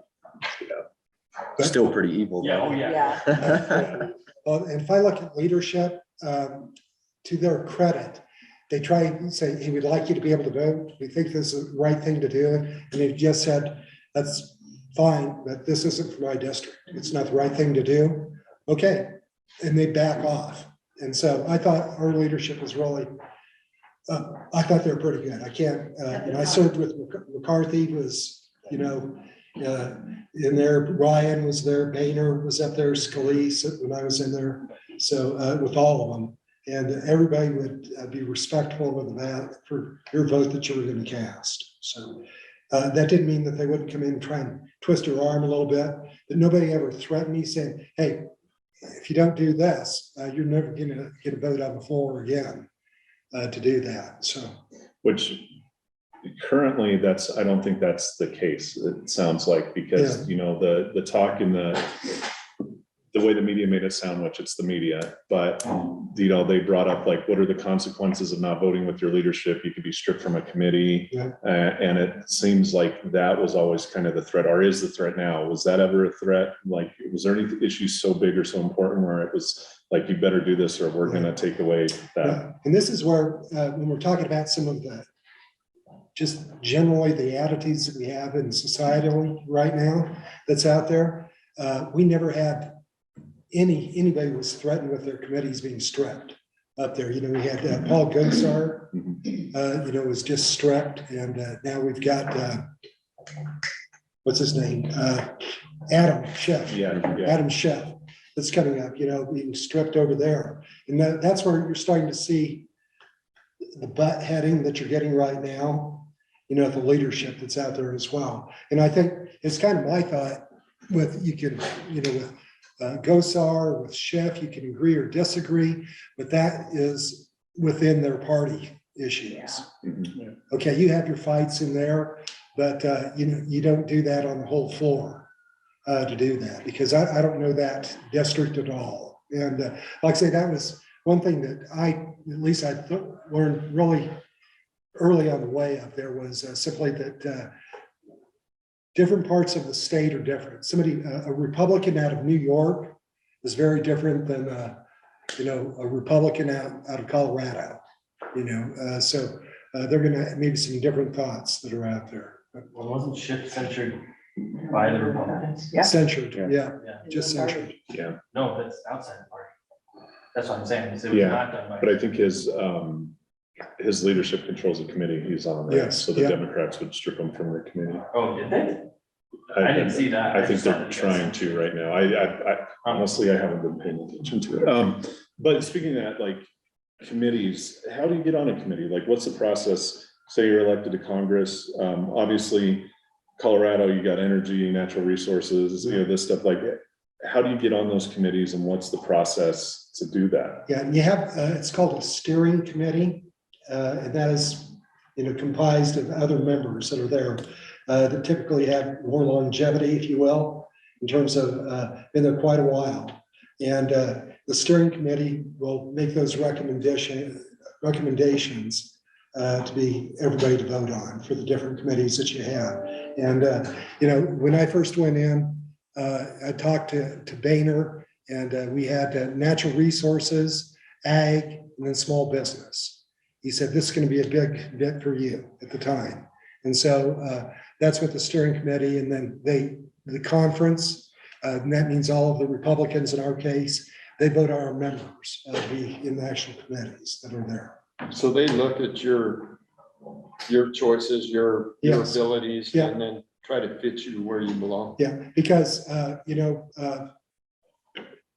look at somebody over there, who was Corey's committee? Energy. Who's it? Energy. Oh, energy, yeah, in energy over there. And I talked to Corey, and I thought, boy, that kind of fits us as well for our district over here. But our seat is not as safe as Kevin or as Corey's was. And so they want people to have, guaranteed seats basically to vote on those. So natural resources was the next one. So, but it was a good fit for us. What are some of the more powerful committees in the House? Well, the biggest one they're going to be, Is it the rules? well, no, well, rules are important, going to be there. Financial services, which I was on, Yeah. is one of the most important ones. Appropriations. The appropriations are going to be that. And then Vern's committee. Judicial? No, shoot. I don't know why. What Burns committee is. Yeah. Let's see. Armed, is it the military, armed, so yeah, is it the military? I can pull it here. I don't know why I'm having a brain fart on this here. Happens to us. Oversight, I don't know. Burn Buchanan. Ways and means. Just list them. Ways and means. Ways and means, yeah, I don't know why I wasn't thinking that. But those are probably the top ones. And those are labeled as A seats that you can have up there.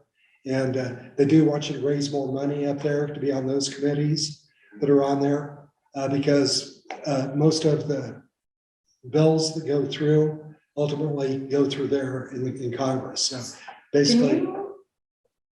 And I'm not asking you to slam on a buddy, but like if you look at like a Lamborn, he's been up there for a minute and he's finally kind of getting in some positions, but it seems like there are more powerful people that have been there less time. And so, I mean, can you just kind of talk about that power structure? Because Lamborn doesn't seem that powerful. Yeah. Some of the power structure is driven a little bit by some money, a little bit, how much you can contribute back to the NRCC, a little bit to be there. And then part of it's your effort as well. Because a lot of people are just very happy to be a back beach guy to sit there. Yeah. And I think that, I think I don't want to beat up Doug at all, or anything. It's kind of a friend or something there, but yeah, I think he's finally got into a sub-chairman position of some kind here, but he's been there quite a while now. And it's very interesting as you look around here, there is pretty quick turnover when you look at Congress. You've got some people that have been there forever, but a lot of people are only there for, I think the average time of people being in the House right now is about 6 years. So that was there's quite a something bit turnover. we talked about yesterday quite a bit of, do you think there should be, should Congress go longer than 2 years? Because quite frankly, it seems like you're constantly running. Yeah. And then B, do you think there should be a term limit? Like, is 12 years, can you get your stuff done? And then after that, you kind of, you've got some of those guys, Chuck Schumer and some of these guys that have been there, forever. And it's like, should they also be allowed to be there? Yeah, I talked about Cruz, and I said, hey, you're gonna be going up for your second term. At that time, I said, are you gonna make a commitment then? You aren't gonna run again?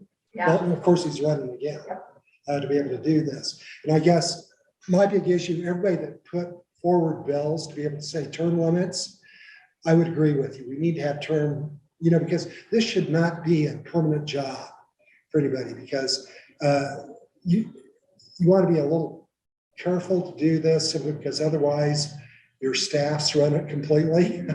At that point, some longevity up there is a good thing to do that.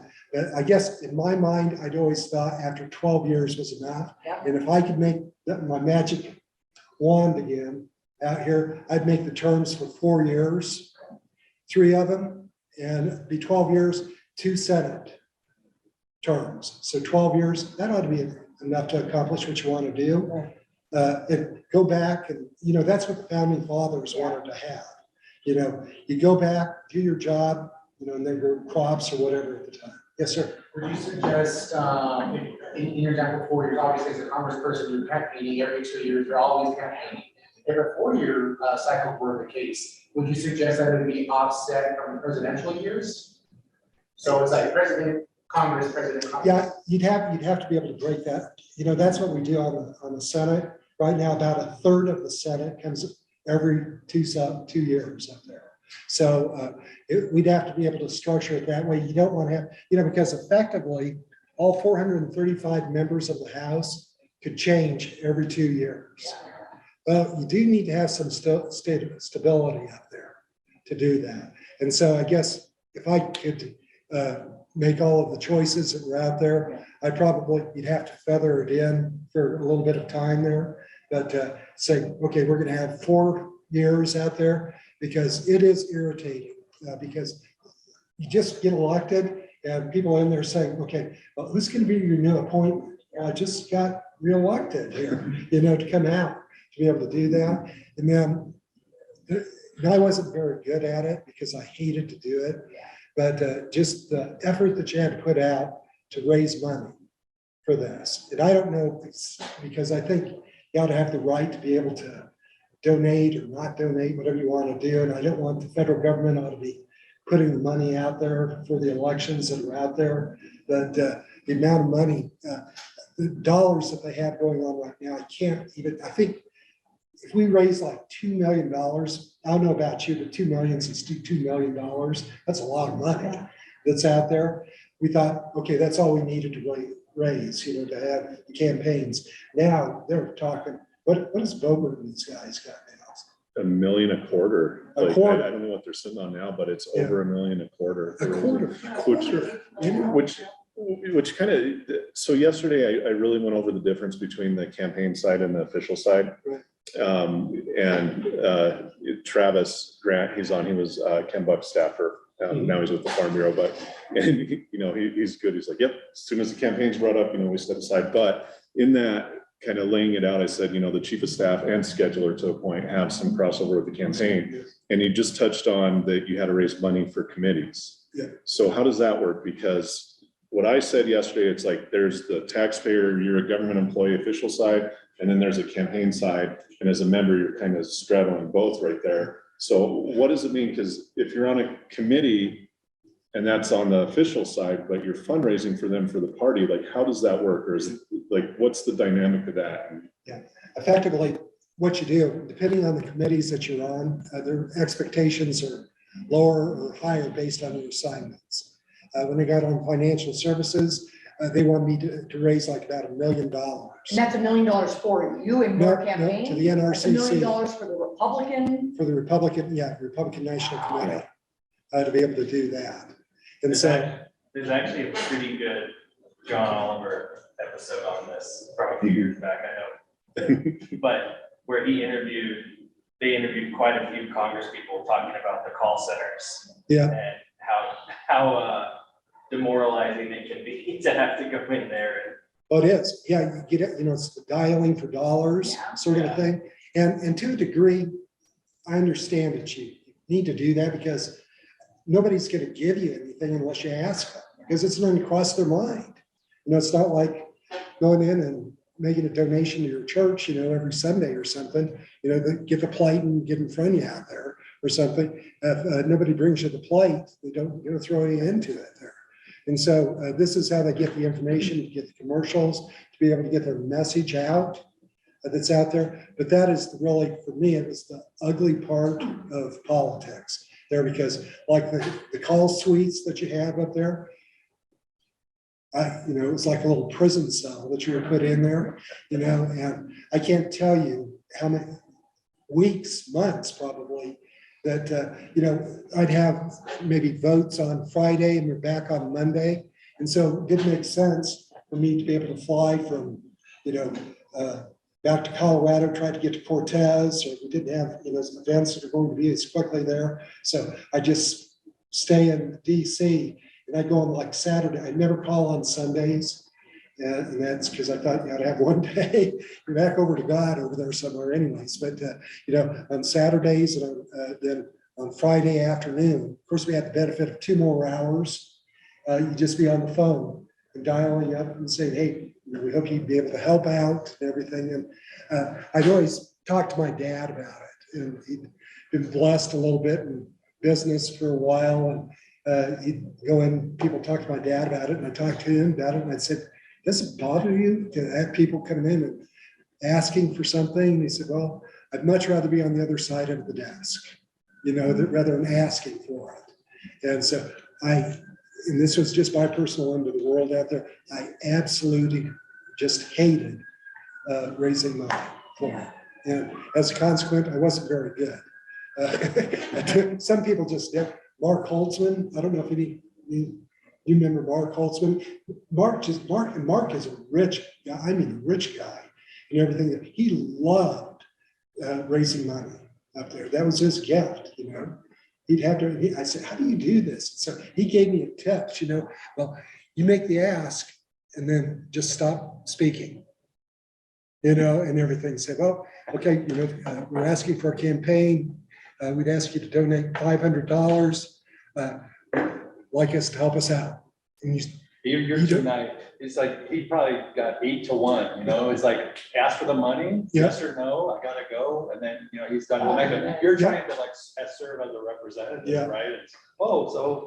Yeah. Sarah needs to be in here for this conversation. Yeah, I know. Because she thinks that's really. Well, I always took it really serious because I still remember is my first campaign, and this elderly woman came over and she said, I really like what you had to say. And so she said, so I put a donation in here, and she said, it's not much, but I really wanted to be able to support you. I said, well, thank you so much. So I put it in my pocket and everything. That night I opened up the envelope and it was $1. And I know she's in Cortez, so I just knew the lady up there. She probably needed that $1. Oh, yeah. Right. And so I actually took that $1 and I kept that $1 and put another one to replace it that was out there. But I always tried to be able to keep in mind, this is money that people could be using for their kids, to be able to take a trip, for school, for helping their church, whatever was out there. That's what irritated me, frankly, in DC, because it was primarily the leadership, McCarthy right now. You cannot believe the money that they raise that's up there. And so we go over to some of the big restaurants in DC for some of the members that were over there. And I know what these meals are. It's probably like $7,500 a head. It's out there. They're just buying it for you out there.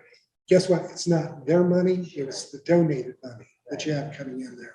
And we didn't spend very little windshield time that was out. I think we only went out of state for our campaigns, I think 2 times, one to Florida and once to Texas. John Strite, you remember? The bankers had a deal down in Texas. And Scott Strite, who lived at Montrose, lived down there and kind of helped line that up. And there was only 2 fundraise things that we had that was out of state.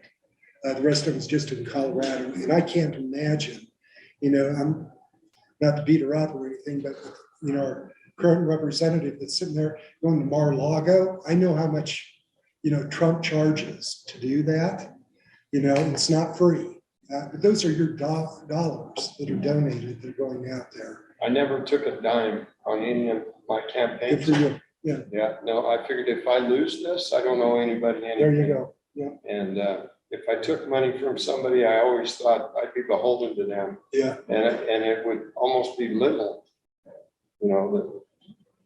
the situation, because I didn't want to let anybody down. Yeah. Then how'd you pay for everything? How'd you pay for your 100%. I still do it. I still do it out of my own pocket. I don't.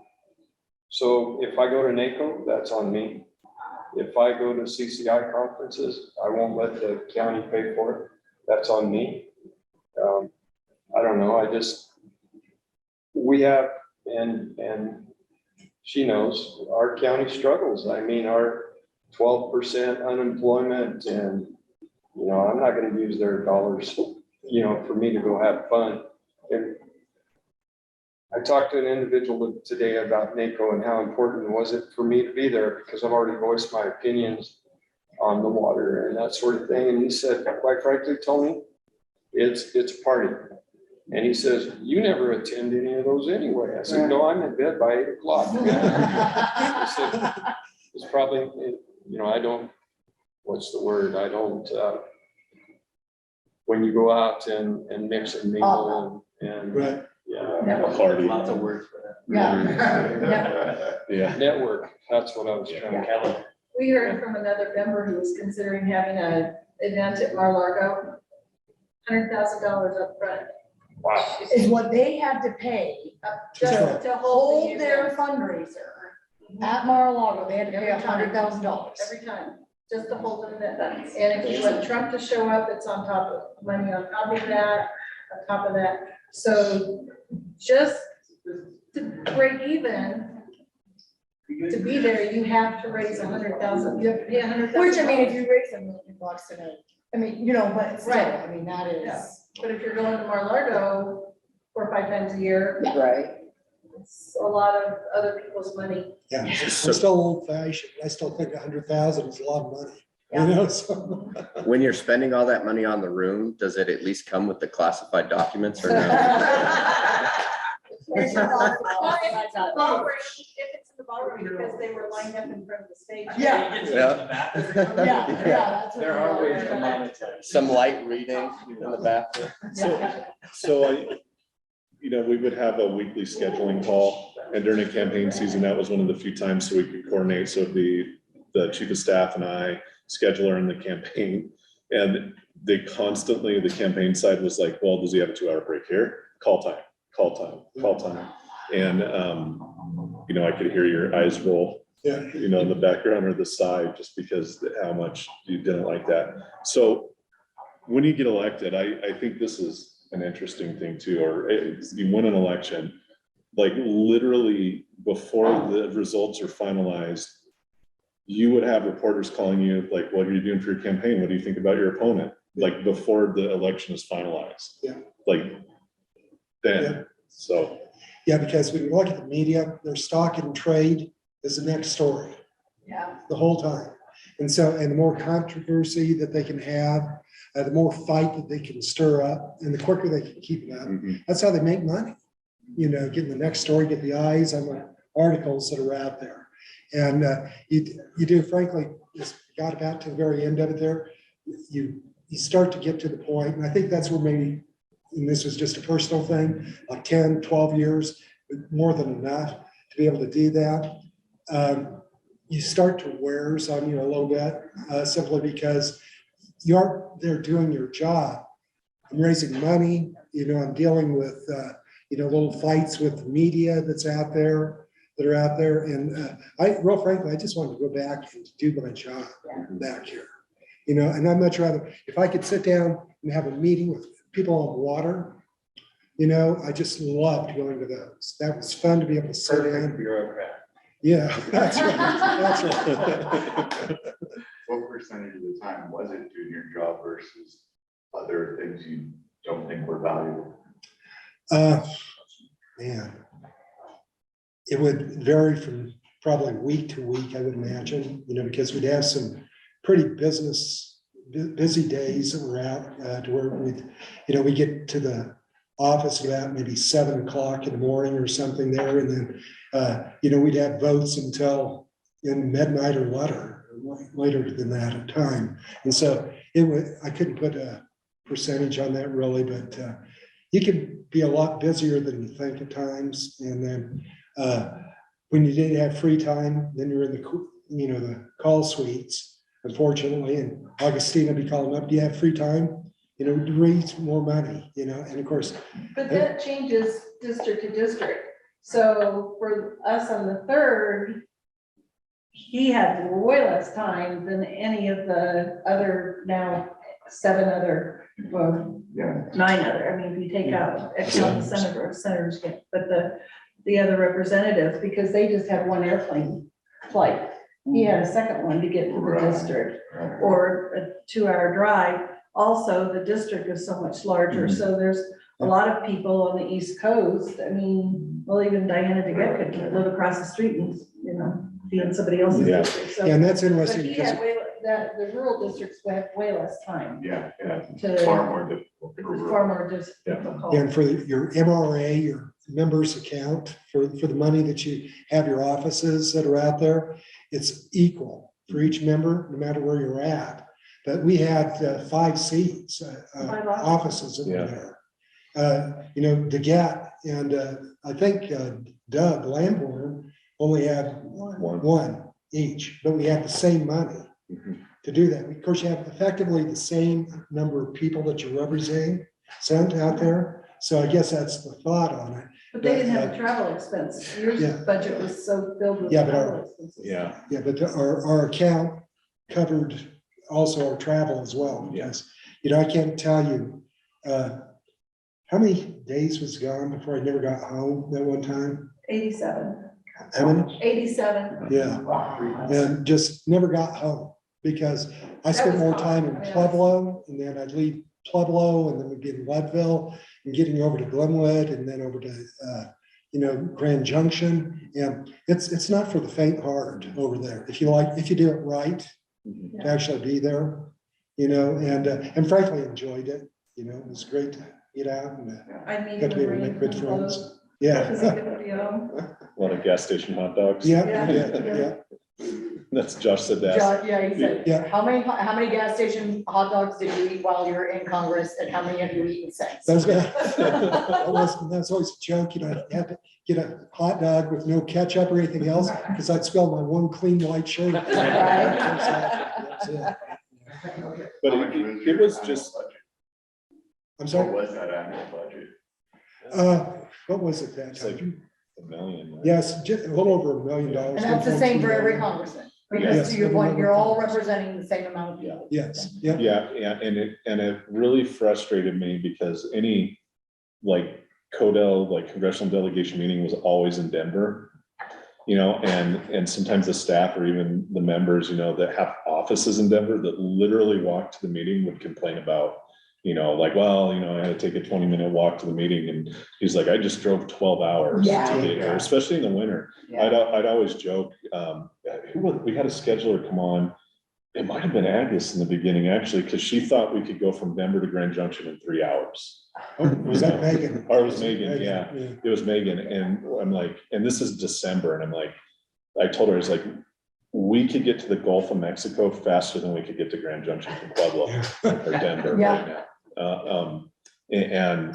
But yeah, they would complain. They would say like, yeah, we got to drive up to Denver from Springs, or, you know, from over here. But you being on the road, you know, when you're in the district, you have like a 2-week block, basically, usually on recess or not working. It was literally driving, like 75% of that. You drive to one county, have an hour meeting, drive 2 hours to the next spot, drive constantly. And even for the staff, you know, getting around it, like if I had to go visit all the offices in the district, that was like a week and a half, you know, 2 weeks to be gone. And then him coming back on the road, there's no time for home. And we would purposely try to, you know, schedule these blocks for him to go home. Like he needs to go home for 2 days or 3 days. Like we're not doing anything. And then the second thing you do that, you get a phone call on Monday. It's like, well, he was here on Friday. Why didn't he come visit like Craig, Colorado to meet with me in a coffee shop? It's like, it's not that easy. It's like everything, you know, commissioners get the same thing and city councils and that as well. Everybody's got their, you know, I guess, their whoa, here am I sort of stories or something that are out there, but it is ultimately, it's something that you love to be able to do. And it's a great pleasure to be able to do it. And sometimes it's difficult. I can't remember, we had one, what the deal was, I can't remember, but I had the meeting from Grand Junction and had to be over to Pueblo the next day. And then the Eisenhower was closed for a time up there. And I got in at like 2 o'clock in the morning up here driving through. And of course, it's always snow and everything that you're in up there, but it's, I got to live in the prettiest district in the country. Anyway, So I'd like to hear from you. What, any stories that you have, but what do you miss the most? And what are you like, I'm so glad that we don't have to do this again? The friends. What did Dan say? I miss This, Oh, I it says- miss the clowns, but I don't miss the circus. There you go. That's a great So- statement. I like that. Write that down. I miss some of the clowns, but I don't miss the circus. And the circus is. Well, and your spouses do a lot, you know, and I'll tell you, you know, yeah, periodically they had events, you know, Gene, all of the spouses had to be able to go out and they're up there working too. And, you know, they're even at home, you know, they're the grocery store, somebody, well, why'd he do that? You know, she's having to deal with the issues for whatever I do. Thank God for grocery pickup.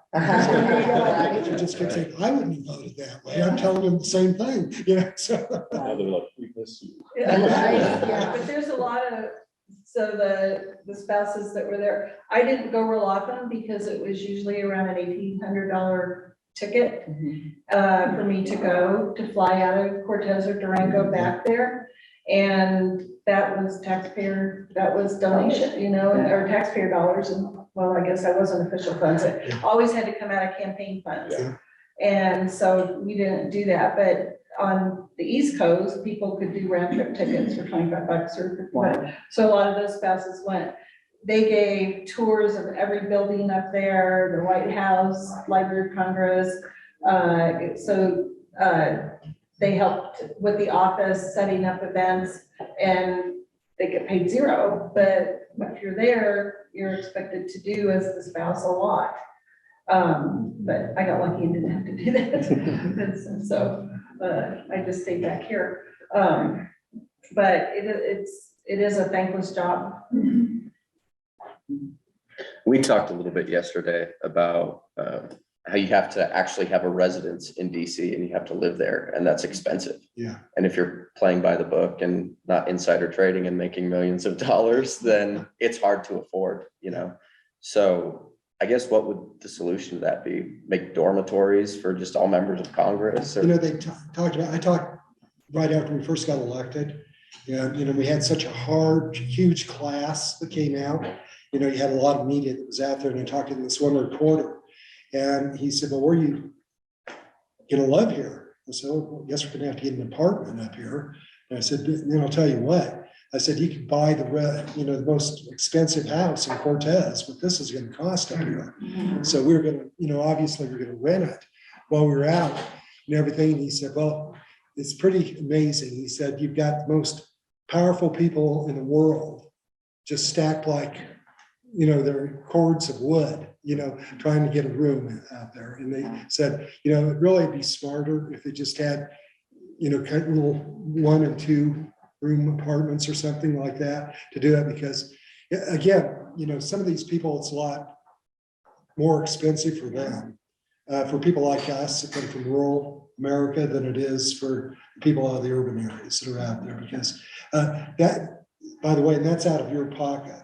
You know, that is not, the government doesn't pay for your rooms over there, for utilities, anything else. We still had our home in Cortez with all the costs associated with that. Then we had to also pay out of our pocket to be able to have the apartment up there and pay the utilities and that up there.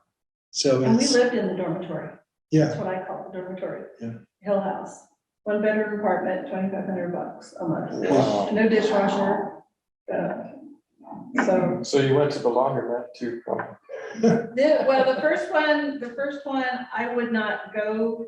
We had a little 3rd floor walk up and 1 bedroom, and she wanted to raise the price to $3,000 a month. He had to fix the air conditioner every time he went. He had to make sure the heater went.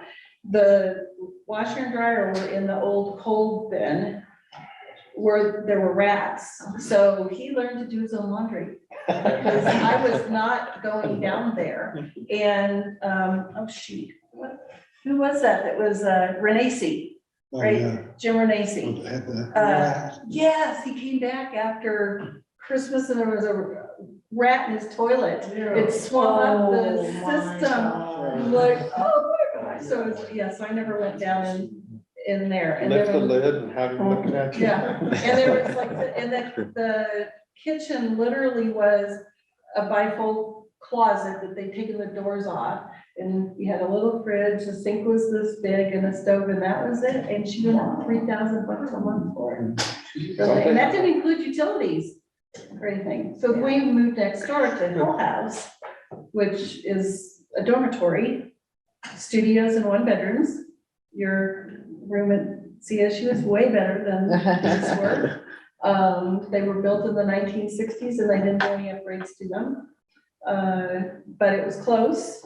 You Yep. didn't have to take Yeah, the, didn't have a car. but it did have a laundry room in it and a little bit of a gym. So that was Yeah, dry great. clean. And it was which we get warm, the- so, but. But it is talking about some of the misconceptions that come up, and you guys, some of you may have received this as well.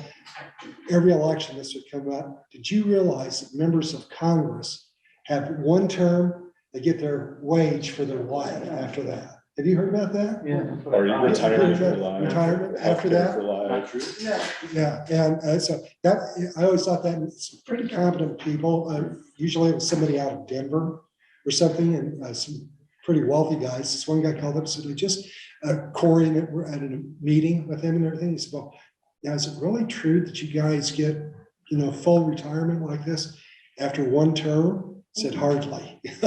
Out there, I said, "If you want to have turnover of office here, do that. Go for that one time, and everybody will quit right away." You go out there. You have either 3 terms and then you get federal employee retirement, which is what 1%. Yeah, and your kids get their free education, college But education. we still have to pay for health insurance and everything. Yeah. It's basically OPM retirement. So Yes, if it anybody's is, worked a OPM. federal job, it's the same retirement as any federal employee. So it's 6 years to be vested into it. And then even then you have to have 20 to get the full retirement anyway. Yes. Right. So So, It's a good gig, but it's not as good of a gig as everybody thinks it is, so. so we talked about this a little bit yesterday. Can you talk a little bit about the Bogart race? Yeah, And just, if you had your magic wand, or give us your thoughts of what she's doing now, or what you would have changed, or, I mean, you were coming up on how many years had you been in Congress at that point? well, I was out for 10 years, and so she's going in here, what? But so you were there for 10 years? Yeah. 10 So you years. were coming up on your 12-year. Yes, Yeah. that was gonna be his last term. You were coming up on it. If you could change anything, or what were your lessons learned, I guess? That's probably the bigger questions, but if you could change anything in that election, what would you have changed? No COVID. Yeah, that would have changed it a lot, just because being able to talk to people in person was really difficult, for campaigning that was out there, to be able to raise money, because people can't see you. You can't have events to be able to come together and to talk to people as well. And I just wouldn't lose, so. Well, and to be really fair, so, when the campaign was going on, she was just doing whatever. She was like going out there and breaking the rules and doing this stuff. But that part was critical for you as a congressman, because that's when we were working on all the COVID stuff. Right. And the packages and the campaign would get frustrated. Well, you need to be here and do this. And he would say, like, I have work to do. Like, this is important right now because we're shutting the country down and this is going on. Yeah. And instead of going out and campaigning like a normal campaign year, he was actually out in DC getting the work done to make sure that Colorado, specifically Colorado, Yeah. through that what was it, the CARES package, because they're like, Colorado was going to lose out on a lot of what the feds were doing, and he was out there looking out for Colorado as a whole, not just the district on this. Well, then when we were shut down, when they were shut down there, he was at home, and our dining room, living room, kitchen, everything became Zoom studio, Yeah. TV studio, camera, phoning and stuff. So his office became our home and stuff to do everything. And there were not any hours in the day to campaign. And I think, bottom line, and I think the climate has changed a lot now, because we're talking about January 6th and stuff out there. This is, after the fact, I had several people, I was irritated with a couple of things. I had no idea that she wouldn't win the election in the primary that was up there. They didn't want her at the time. And so we had a lot of people that have voted for her, and I think we saw some of the results of this last election, you know, what was it, 574 votes 46. Yeah. on this last election.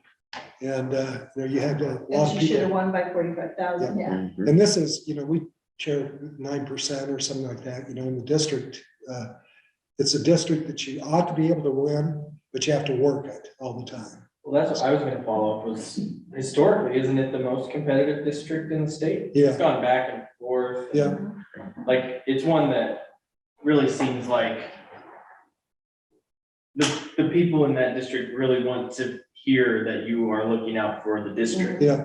And they're willing to vote for either party if you are saying that you will take care of them. You know, versus some of the other districts in the state, most of them, except maybe the newest one, which was really tight, the 8th last year, but that's only 1 year.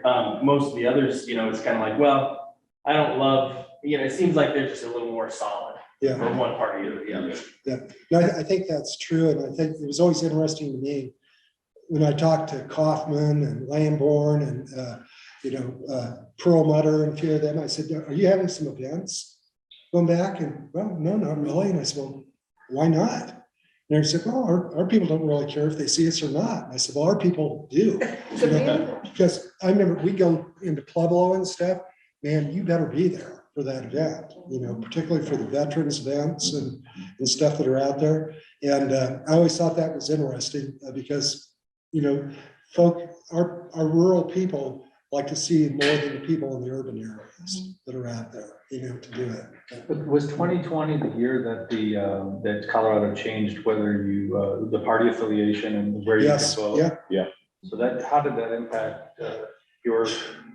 I was kind of irritated after the fact, a little out of there, but I think it did, you know, because I think you had some people that were trying to game the system a little bit if they could out there, because, you know, we had some passionate Democrats. They'd probably like to have me back now. They wanted to put in someone they thought they could lose. Yes. Yeah. Yeah. Which you've seen happen since then too. Yeah. And worked in some cases and not worked in others.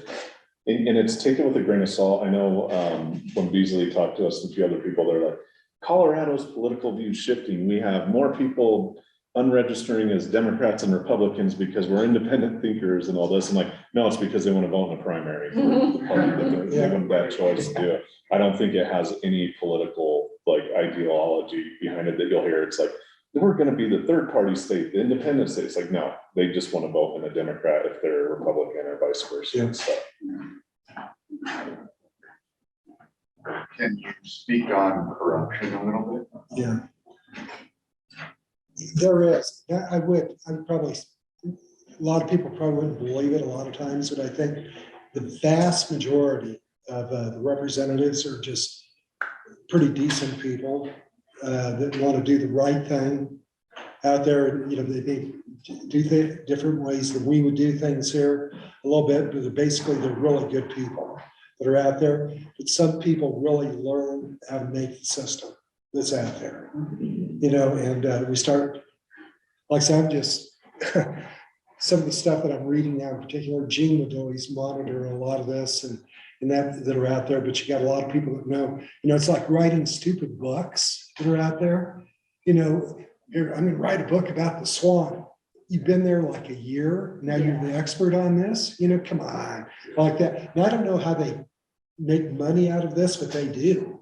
Well, because they have the campaign buy tens of thousands of dollars of their book, and then they go to an event, and then they sell the book, and then they personally get to pocket that money. Is it illegal? I don't think so, but to me, it sounds unethical. Right. Yeah. I'd always, Ben Campbell, do you remember Ben Campbell and everything like that? Ben finally wrote some kind of a book or something, and they're just trying to give them away. And this after he became a Republican at our events and stuff, and he's just trying to give them away. Well, here, give me a book. And I said, no, I'm good. That's fine. I didn't want his book anyway.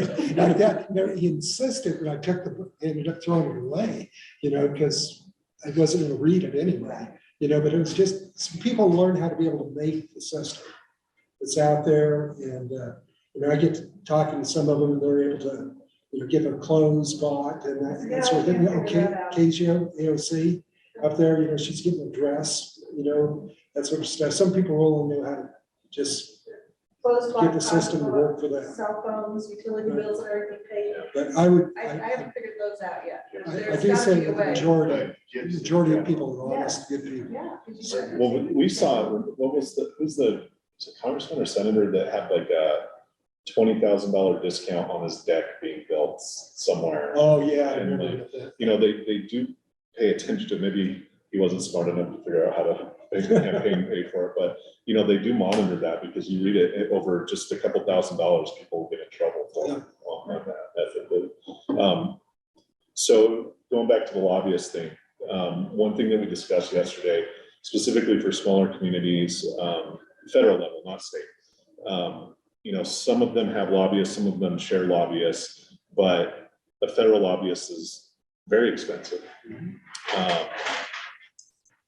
And part of it, is it worth it? Like, is it worth to spend your money to lobby for something for your local community? I went through, like, do you have the time or money to go out there on your own? Because a lot of times you can lobby for your community yourself out there for the same. And, or is it better to have, if it's a larger project, like Pueblo-Plex is a good example, you know, that's a multi-billion-dollar project, but they don't have a lobbyist. That's interesting. They really don't have a lobbyist. Is it worth a smaller community to invest in a federal lobbyist, or do you think that they can do it on their own? I guess my recommendation would be, if you aren't there, you're missing out, because the train's already left at that time. Because by the time you hear something is going on at home, it's too late, you know, because the votes are already set, you know, people have made the conversations. And I would encourage people to, maybe we get, you know, Action 22 as a lobbyist, you know, going in to DC and be able to talk. The more often that you can do this, the better you can, because people do work to people. And if they don't see you, you know, every, you know, 2 years or something, real frankly, as much as you'd like to know everybody, you're going to forget them, and probably their issue too. So it's getting back in people's face a little bit and going in, like all the environmental groups that you have out there, God bless them. Man, they were there every week, you know, in our offices out there. And finally, I remember talking to Augustina or Josh, somebody, and I saying, geez, don't we have anybody else coming in to talk to us? You know, they were just consistent. They were out there the whole time that was out there. So they're making the commitment to be there, and it's expensive to do that, you know, because I know Keith, one time, the contractors, I mentioned that, was coming out, they came in mass over there. And it made a big impression to me, simply because I knew there's a lot of contractors that were out there, anyways, that were right there, but how many people that just jammed into our office that was in there to be able to, you know, advocate, you know, for getting appropriations for roads and bridges that we obviously need in our state, because a lot of our property, particularly in the 3rd Congressional District, isn't taxable. It's federal or state land. So we've got to be able to get those resources coming back, you know, back to our communities that are here. And so I would encourage, you know, to get, you know, some communities to come together and say, hey, we need to have some, you know, part-time lobbyists, somebody that's going to carry the water. If you can't be yourself to be there, you're going to make sure, you know, on Skype or whatever it is right now, Facebook, whatever, to talk to people. You'll be able to say, okay, here are our issues. We need to get this in front of our member of Congress. Be able to talk to them.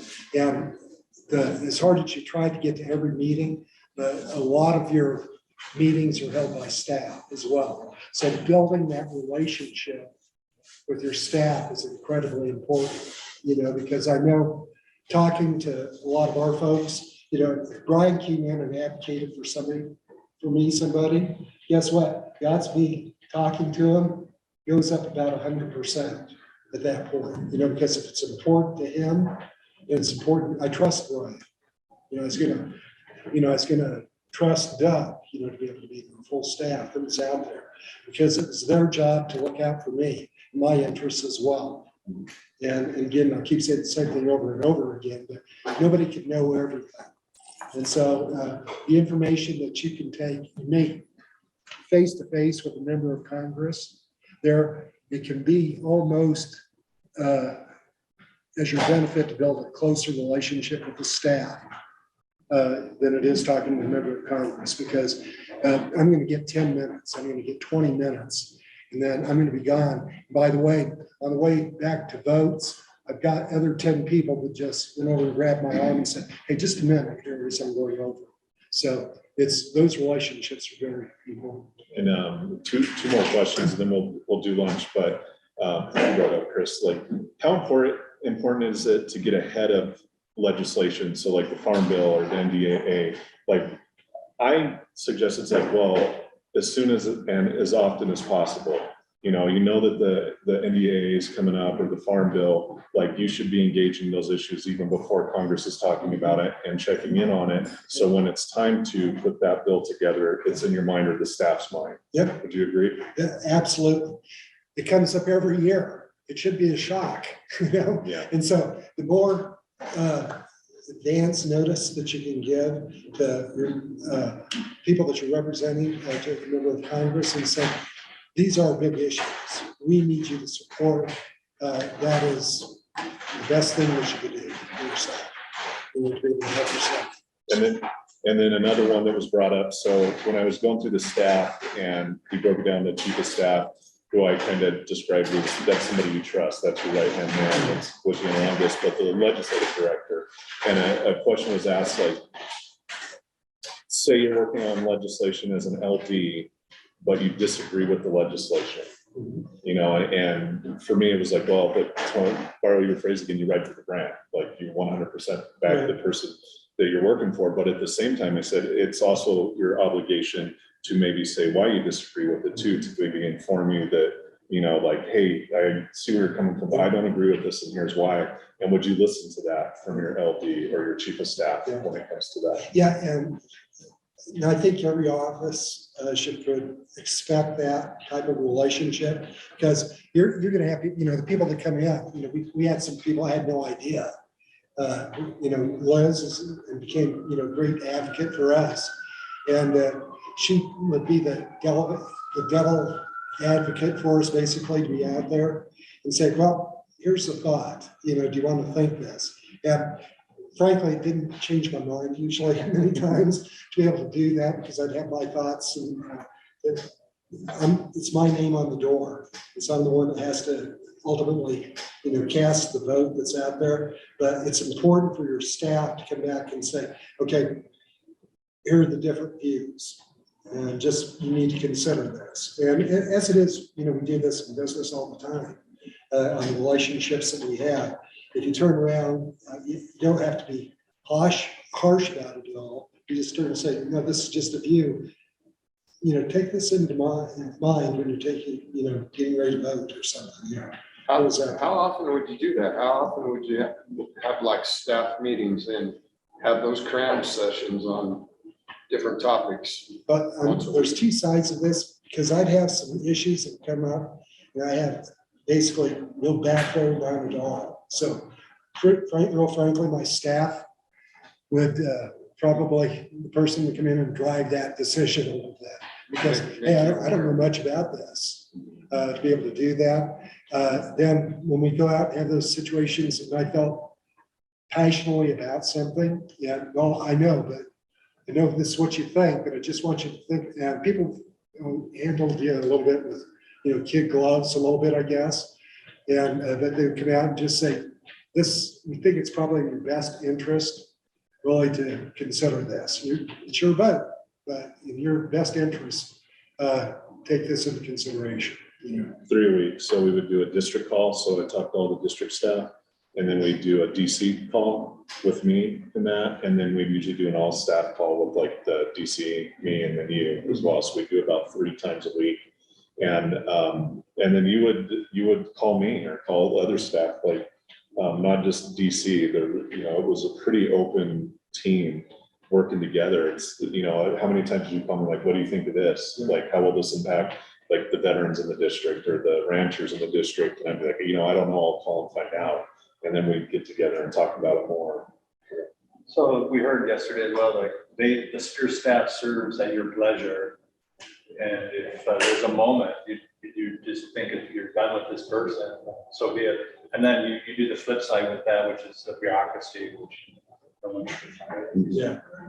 I mean, so I can see this because I was thinking through like my level of persuasion, trying to tell people the facts, and they would love to fire me maybe or whatever. But I mean, maybe the congressional staff, are they softer because of that fear? Or how does, and that turnover potential, kid gloves kind of a scenario? Yeah, well, really, we didn't have too many problems with our staff. Kind of our process to be able to go through this, because I'm not going to be working with people every day. I'm not going to talk to them every day, you know, so the other staff, so the chief of staff would do the first interview, or Brian here in this office would talk the first conversation with those people. And, you know, I can only think really one person probably that at least I knew of anyways, that left angry or something, but it was okay with me because I didn't care for her anyways. But extrapolating on the other 434, could you say that there's of the other members of the House, and did that, like you're saying, the other staff? Well, Sheila Jackson Lee, I think, is worth out of Texas. If you lasted anywhere from 2 weeks to 2 months, you were a long-term employee. Wow. So she just went through and like, still does. I don't know why. Yeah, we tried to, But to our best, we tried to be considerate of the people that we worked with that were out there, but like in DC in particular, it was amazing with Sheila or something. She'd have somebody drive her up to the door at the apartment building and drive them back, no matter whatever time it was at night. And sometimes, you know, we'd have votes till 2 o'clock in the morning. They'd have to wait for that person. We'd have to 7 days just a week. go ahead and go to bed, you know, we tell people to do that. But it's just, everybody has their own different way of operating. We just tried to people as we like to be treated. And some of the positions are stepping stones too. So that was really hard for me to accept that there were people that I really liked that were staff that were gonna move on because I got a better job, you know, and. Go work for another staff member. And work for another member, and that's because, you know, maybe they wanted to move up from district director to chief of staff. Well, are we gonna fire Josh to put Brian in? And stuff, well, so that wasn't gonna happen, so then Brian would have to find another member for that, you know, to move up the ladder. And so that was a little different for me to understand. But I thought they really liked you. Yeah, the conversations we had, you knew that other people were going to be leaving, different opportunities, other things are, you know, just getting access into DC or something when they first go in. And so you knew it was a stepping stone for a lot of people up there, but you like to be able to help them to their next position that was out there because, you know, never create an enemy. Guess what? They may be working in the next office and say, no, this is a decent person out here. I'd listen to him, you know. We need that new member's vote. Yeah, that's right. So that person that step on whose foot today might be on top of me tomorrow. So you always keep that in mind. You can't begrudge somebody for wanting to improve. Yeah. Yeah, no, that's it. That's it. No, so. As long as they don't stick you in the back along the way. Right. Yeah. So there was a lot of movement, but not necessarily always negative, although maybe. And our people were always very considerate in terms of, okay, when are you gonna be leaving? You know, because we need to get a replacement that's out here. And everybody was pretty professional about making sure they're gonna leave, you know, in a problem or something. Yeah. So, and you'd always drive. So we were at the chemical depot and we got pulled over for speeding. Yes. That's like, so why should let me drive? And I think the security guy, I think he asked you to sign something after that too. He's like, I'm gonna let you go, but can you sign this? Oh, that's funny. Right in front of the park when you get out of the gate, you know, like go to our next meeting. Let's see. Input on it. Jason and I are gonna work, Jason's working with me to do all the footwork on it. I have some ideas, but I wanted to know what you guys thought. We wanna have it at CSUP. Hopefully we'll get that squared away.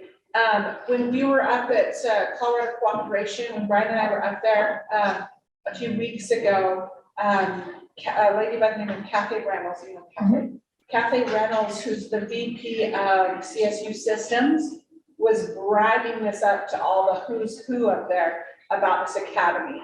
And she really made a big fuss over it because we made her look really good. So she was the one that we were like, let's get this done. We were trying to get the curriculum done in time and get that certification or the credential for it in time. And so she's the one that signed off and got it pushed through really quick. And everybody's like, how did that happen? So we want to, everybody who has sponsored, we want to invite them. So we'll do that. Jason has designed a really great little invitation. So what we'll do is we'll get those to you, or we can print those, or however you guys want to do it. We want you to invite everybody. This is kind of what I was thinking, is that we would do a reception like from 4 to 6. But before that, I really want you guys to show off some of the work you've done. So I want you guys to really talk about, I want to give everybody, I was thinking about giving everybody about 5 to 7 minutes to present whatever they want, but I was kind of hoping to push along the bills that you guys are working on. So, which we'll get to my part right after you're done speaking. so we'll get to that part right after I'm done. So, so Brian's going to work with you on that, and we'll have all that, but that's kind of what I'd like you guys to do.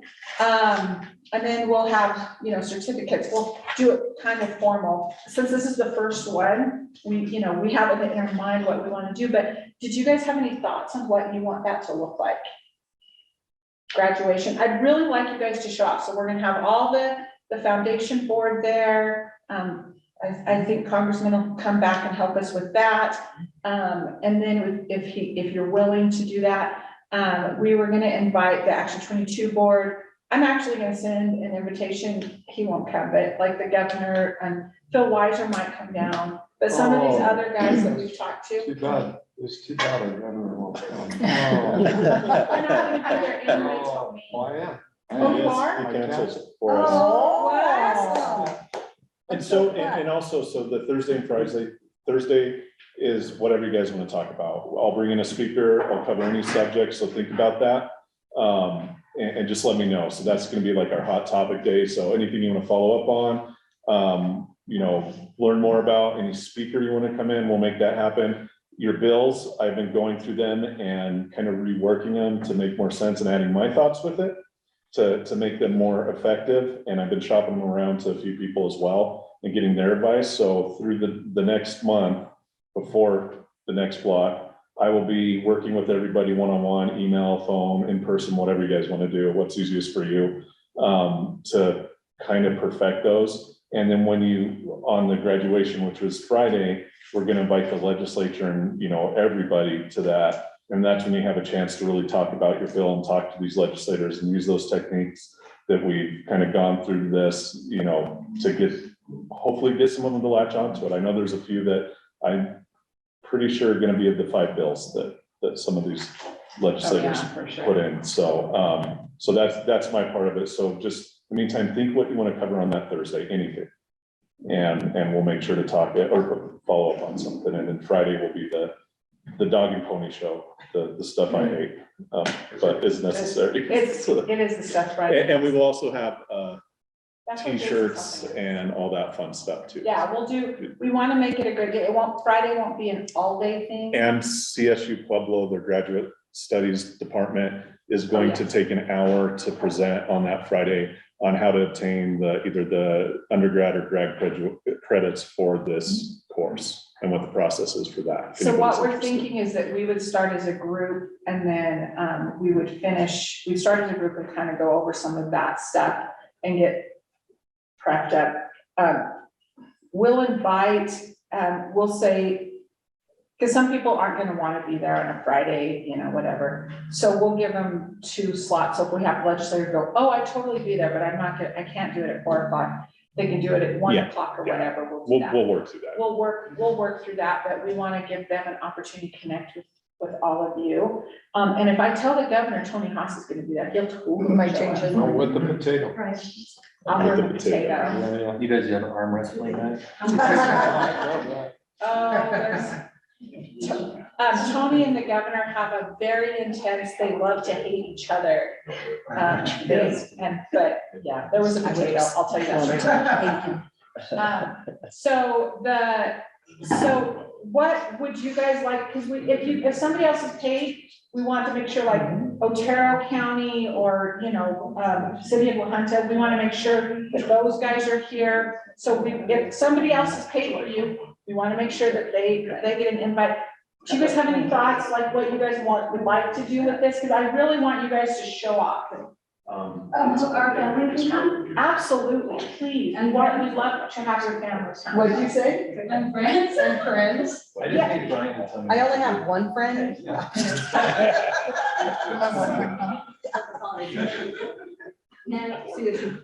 I would do a group. I don't know, we'll do group photos, we wanna do like a social media, we wanna make a fuss, because next year our intent is to offer this statewide.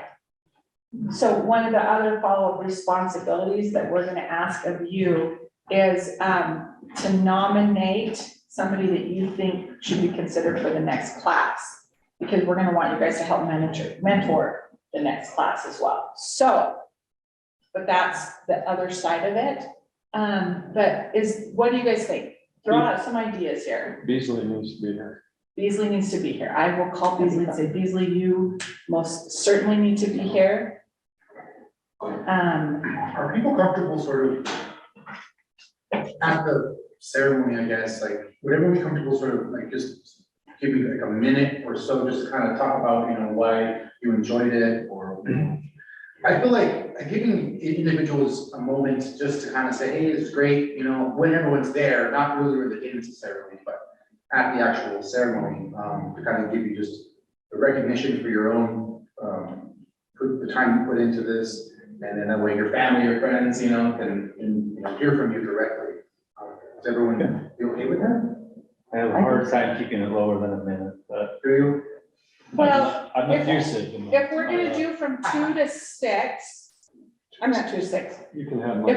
So we'll do sort of our work session and everything, but if we have the reception from 4 to 6, like everybody can do 5 minutes then, and then say, this is what we did, this is why I loved it, Brian's brilliant, and this is the bill that we came up, this is my bill, title, or whatever. Oh yeah, I'm not gonna be satisfied until you're embarrassed, Brian. I'm embarrassed all the time. gonna cry. I'm gonna cry. Lisa will cry at some Yeah, point. we could, I think that's a good idea if everybody's. So you wanna do that during the reception, not during the ceremony part? Is the ceremony just gonna be like a short and sweet, like? So let me ask you guys, so here's what makes sense to me, to do a ceremony, and then instead of everybody sitting around, like everybody take their 5 minutes or whatever, and that there's also drinks and hors d'oeuvres during that time. Hors d'oeuvres? What? I'll bring beef. Oh, Tony, all right. How about I bring some roasts, if you can find somebody to cook them, but. If I get it with you ahead of time, Or I could cook them ahead of time. well, no, let me get with you and we'll smoke them. That's what I was gonna say, and I probably. get No, someone to smoke it you too, did but- that both with your face, you don't want me to smoke. I don't like smoked roast, Oh, but you okay. guys, if you do, we could smoke one and I'll. Either way, bring it doesn't make a difference. I mean, you can smoke it or. Let's talk about that, we'll talk about roast it. Yeah, I would much rather I have. don't, you can burn it and I'll still eat it. I'll bring beef. I'll bring Okay, beef. yeah, we'll. Let me know about how many is gonna be here and we'll figure. Yeah, so, and Tony is gonna set the dress code. No, this is, We can all wear jeans and a blue shirt and we'll all be matching. there you go. Like, Nice. You gotta buy a cowboy hat. Mike is constantly saying how he wants to go, he wants to take Tony shopping with him. Can we wear our barbecue guns? Yeah. All right. Barbecue guns? Do you want barbecue? What are barbecue guns? It's your nice guns that you wear to the barbecue. Oh, your dress dress codes. Your dress What's your codes. dress I don't know if Sushi Pueblo will appreciate that. Any other ideas? 357. So it's gonna be on a Friday next month from 2 to 6. I think let's get together at 1 o'clock. Let's plan to meet at 1 o'clock on Friday. Thursday is still gonna be a full day, but then 1 o'clock on Friday, and then our ceremony or whatever we can do from 3 to 6 or 4 to 6, whatever you guys think works. Did you say that was gonna be here or at CSU? The Friday will be at CSU Pueblo unless something comes up, but right now that's our intent, is it for it to be out at CSUP? And that's where we'll have our early part when we.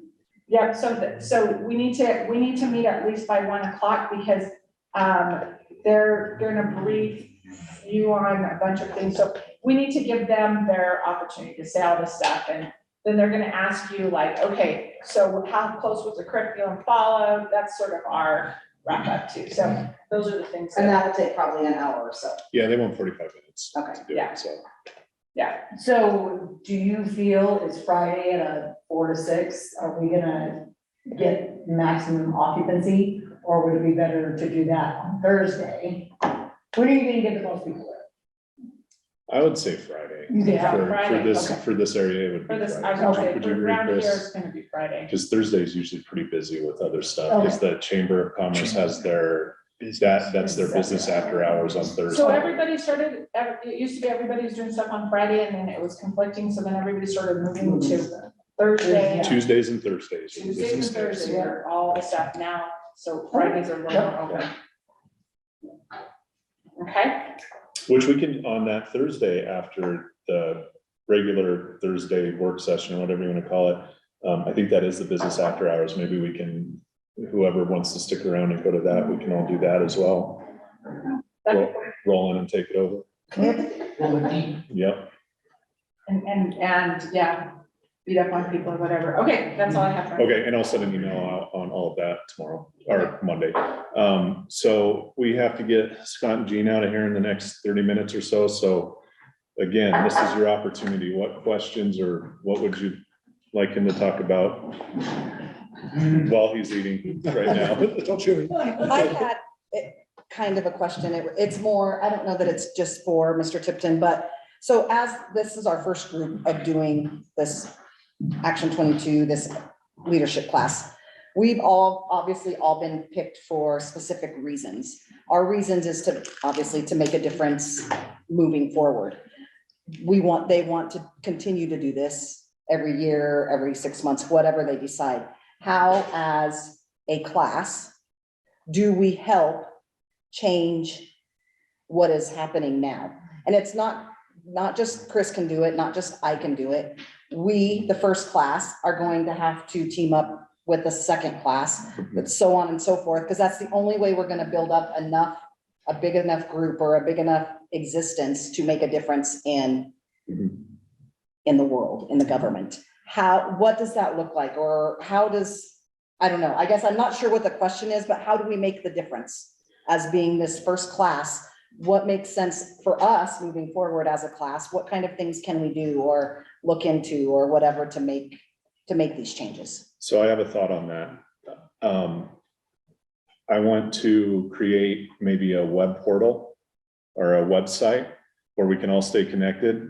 Whatever, a message board or something like that, just for us, because I don't think this needs to end right now with everybody in this room. And this whole process, how I laid this out, the stuff I originally sent out, it went a completely different way. And that was part of this process, was what is the most effective way, what works, what doesn't, because I have absolutely no idea what I'm doing when it came to this. But I think that if we have an online space where we can still talk, because we live way far away from each other, right? And meet up too. Like that's the big thing. We have to stay in communication with each other. We have to identify people for the next one. Again, that's nominating the next class to go through. This whole thing was made possible by this guy right here, because all of this time that we put into this is going with our other stuff we're doing right now. And we needed the funding, and he graciously donated, a chunk of change to help pay for this, you know, and it's that, in my mind, I wanted this to be completely free for everybody. I had this vision that we'd be in Denver, you know, now, and then this, but we would pay for the hotels. That's just, it just wasn't possible because I can't ask you to shell out $1,000 on the Denver trip. You know, we did the first one. I thought that was good enough, you know. So communication, keeping together, identifying the outside, and as that grows, it becomes more influential. So we'll have this group, next group, that it's completely it's gonna be different, like it is. And then keep growing that, staying connected, and it will slowly build this coalition specifically in this rural area. And now you have each other to go off of, and everybody in this room is gonna be doing something else in 2 years. You're, you know, somebody's gonna be a mayor, somebody's gonna be a congressman, you know, in 4 years. Right. And that's how we do it. We just keep building it and building it and building it and building it. And I think that's the point of this.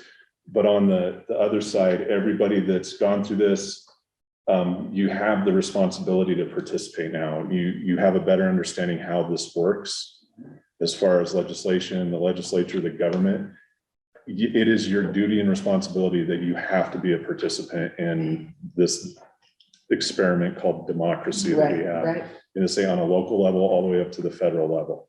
And I think if we could grow this another year, I think this would be, you know, I would see a DC trip in this. I would see like multiple visits. I think the next session that everybody in this room, we need to go up to the Capitol. Like we'll rent a van or a bus or something. We'll drive everybody up there to make our presence known.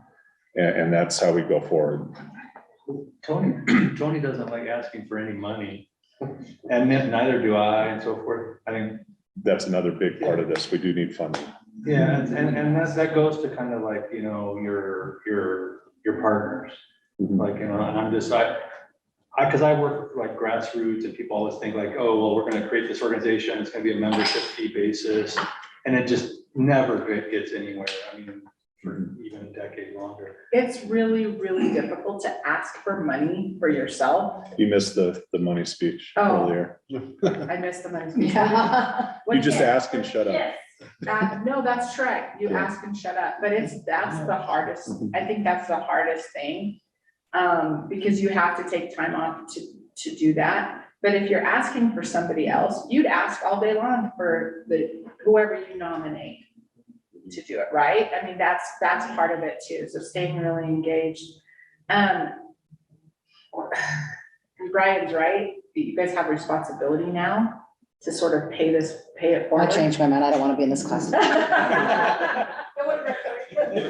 You didn't say we were gonna have all of this responsibility after we were done. Yeah, I know, but that's part of it is we wouldn't have asked you to be here. So it was either, so you're here because either Brian and I sought you out, or, you know, wanted to have you, or Micah was part of that too, but either the foundation board or you were nominated by the foundation board or the Action 22 board, or even somebody who used to be on the Action 22 board.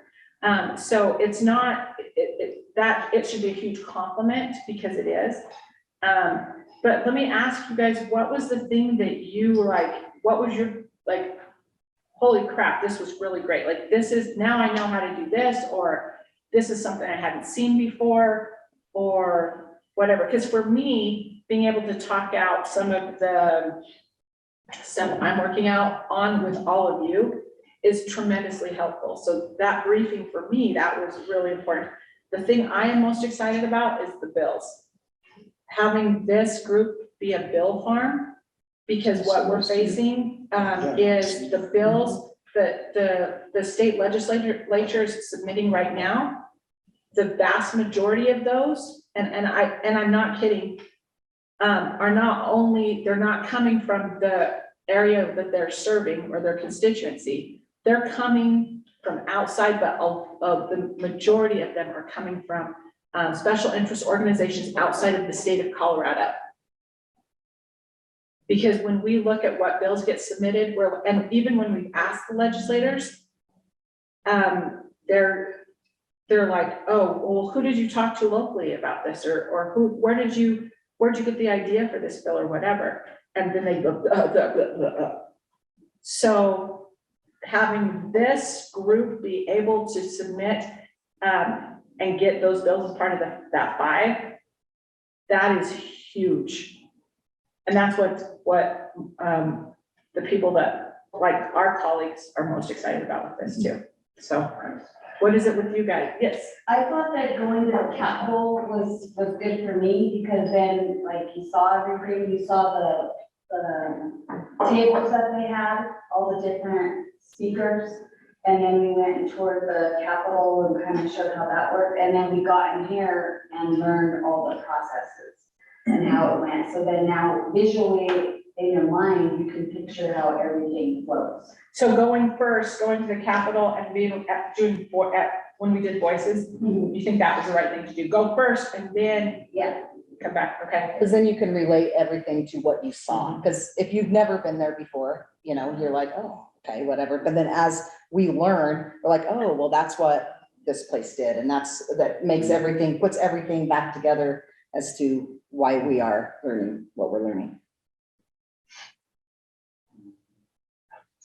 For me, going to the funding and like, okay, we could be bill authors and kind of, I mean, that's a process, and you go and find constituencies that, you know, I don't even know what I would be putting forward necessarily in the month.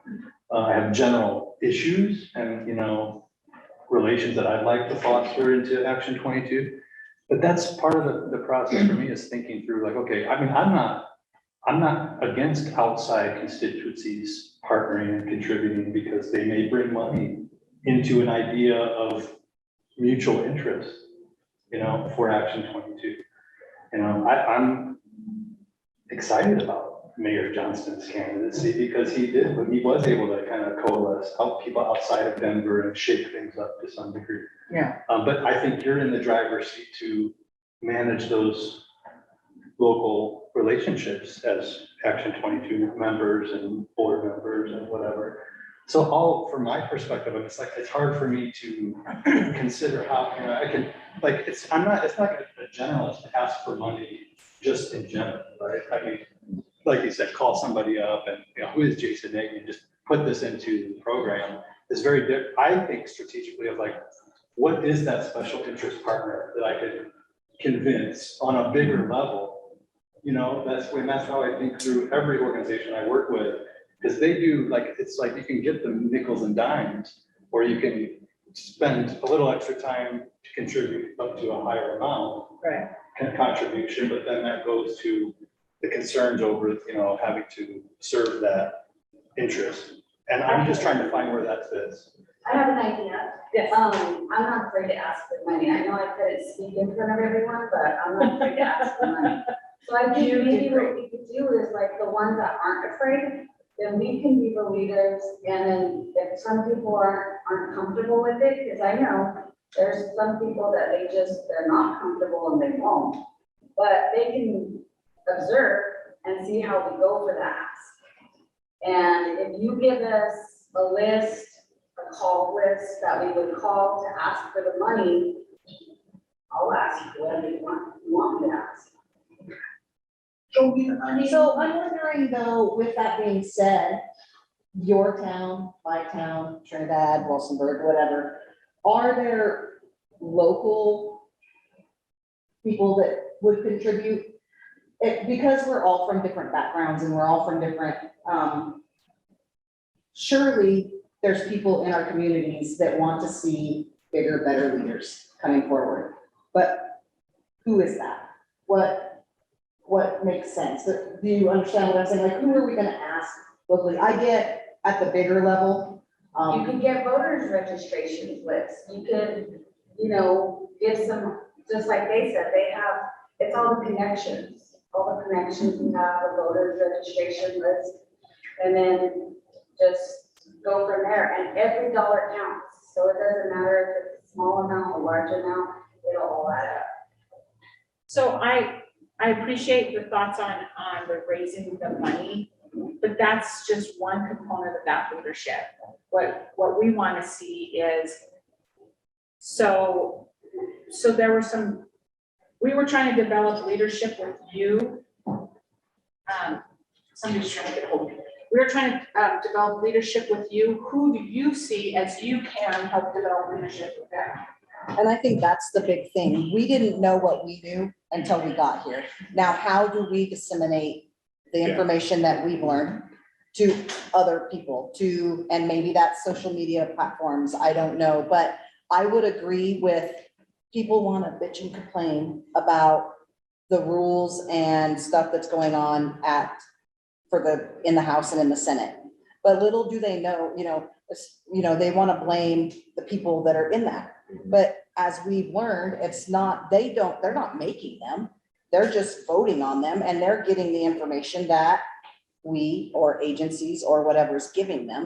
So they're making the best decision on what they have in front of them at that point in time. So how do we educate the rest of the world to know what we know? Because it makes a lot more sense now. I see two hands over here. I think one way that we can do that is moving forward, we can sort of go to our communities, throughout our regions and sort of organize like a little mini, a community meeting where maybe it'll be Colorado fiscal policy, right? On like a Tuesday night or something. Yeah. And so like a few members of Action 22, the foundation would go and sort of facilitate that conversation with just general people who usually don't always know the ins and outs of all the things that we've been privy to these past 6 months. And that could be, a process that we do basically throughout the year from here until, whenever. And that way we're sort of not only polishing our own selves and being more leaders and being more comfortable presenting the information, but then we're also educating our community members as well about some of these things that we're working on. So I think there's some opportunity there for us. Yeah, I got that on that, Daniel. Yeah, I know I don't say too much. It's because, I won't say that I'm an outsider, but I've only been caught in Colorado for about 2 years. And I know for me, I don't know anything. And so when I come to these meetings, I'm quiet because I'm listening. And I know I'm on my laptop and stuff, but as a lawyer, you gotta respond to certain stuff and smack people over the heads. That's part of your job. But I don't say anything because I'm listening to everything everyone is saying here and what the issues are. I learned so much in this program, and I can't wait to share it, but I'm gonna piggyback off of what you said, because it was exactly similar to what I was gonna say, and I'll add one more piece, and that is, it first starts with us going back to educate our own communities. Starting my law firm, I realized, okay, a lot of people don't know what a trust is. So what do? Go to the senior center, go to the nursing homes, and start educating people on the tools that are out there to help them protect their legacy. And from there, you then begin to gain interest. And so by first going back to whether it's a city council meeting or a small event, and having these presentations on things that we learned here, on how to help our communities, I think that's how we can first gain that interest and share the knowledge that we've learned. And then the second piece I would add to that, I'm learning as CFO of this young Black women business group that I joined up and been a part of, that you have to have signature events. And one of the things that we're doing is we have a signature event called our end of the year gala. And so that's when we come and we talk about all of the accolades that we've accomplished this year and the different things that our members are doing. And that's also what I like to do from CFO. I call it an altar call, right? That's when I give a good speech and I shake the tin can. And we gain funds or revenues or donations in order to help fund some of the programming for next year, right? And so I think if we can figure out a way to have a creative event, whether it be a gala or maybe it's a golf tournament or whatever folks do in Colorado, I'm still learning. Still learning. I know enough about the barbecue guns. I get it now. And so, and I'm learning about what the potato is next. I gotta figure out. But I think doing those two things, going back to the community and taking what we learned and sharing that locally. And then the second thing is maybe a signature event somewhere along the line. And I think, if we can figure out how to do a couple of those things, I think we'll be on the right track to answering a lot of the questions that we have. And I can't wait to share next month all the things that I learned. So thank you. So that being said, there was a request from actually CSU Pueblo, their graduate studies. They have all the Dean of Graduate Studies go do like a convention, I think it is, or a 2-week thing. They asked that possibly next year, if we could come and just do 2 days with them, kind of go over one of the things. What they want to do is they want to go talk to Beasley at the Capitol. And the reason for that is that the graduate studies dean, whatever, they don't have a lobbyist. They don't know how to interact with people. They don't want to go through like half the other stuff. They just want to know, how do I go talk to these people? So I think that's a great idea. If we could do like a one-off every now and then, like have a, like, all right, let's, your organization wants to learn about Colorado fiscal policy. Well, let's go down there and teach them for a day, and then get everybody down to your community. The second thing is the signature event. Action 22 does our annual meeting every year. And I think this year it's going to be in El Paso County, Colorado Springs. Jen's helping host it. Yeah, and we're generally at our annual meeting, we kind of focus on a topic. We have like a speaker or 7 speakers, get up there. I think this year what we're really going to do is an expo. So 2 days. It's going to be a straight up expo, table set up. We want to bring like Trinidad up there and have like everything about Trinidad set up. So everybody from the region, and it's not just the Action 22 region that'll be there. We'll come to Colorado Springs and see this. Colorado Springs has been like really trying to get outside of Colorado Springs lately. And do we have any Colorado Springs people here? Yeah, Colorado Springs has sucked at doing that forever, and they're really making an effort, and they don't know how. And so we're going to bring all of us to them.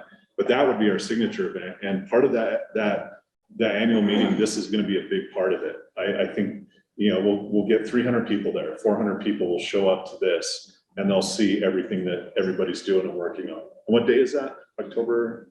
It's in October, right? We're double checking on dates. Jen's looking at a couple of dates for that, because we're gonna do the expo at, I'm gonna say it wrong. Cyber Center. There's a cyber center up there, and we're gonna do it there, and we're gonna have, we'll have presentations, but what we wanna do is the academy, part of the expo will be the academy. But if any of you want to show off what you're doing, so La Junta should have a table there. Yeah. It's like Water Congress. If anybody's been to Water Congress, it's kind of set up like that. You walk through the tables and there's the Southeast Water Conservancy District has their information here. And in the meantime, there's stuff going on back here and you can walk around. Yeah, so. That chamber. Yeah. So, all right. Well. Anybody else want to add before we wrap it up with the conversation? These mock testimonies, I think, was my favorite. I mean, I learned so much from everybody's testimony. Kind of gave me the confidence to get up there and do a better job than what I was presenting. And you killed it. And to see everybody's talents, that was amazing to me. And the state and the local and state part of it, I'm kind of involved in that. But today, the federal side of it, that was huge for me. And I really appreciate you coming today. Yeah, thank you. And also Brian's piece too yesterday. Yes. And it was always. Wasn't that so good? I lost my So voice. good. They had to listen to me for like 7 hours straight. He kept saying, I've got to get this done. I've got 18,000 slides.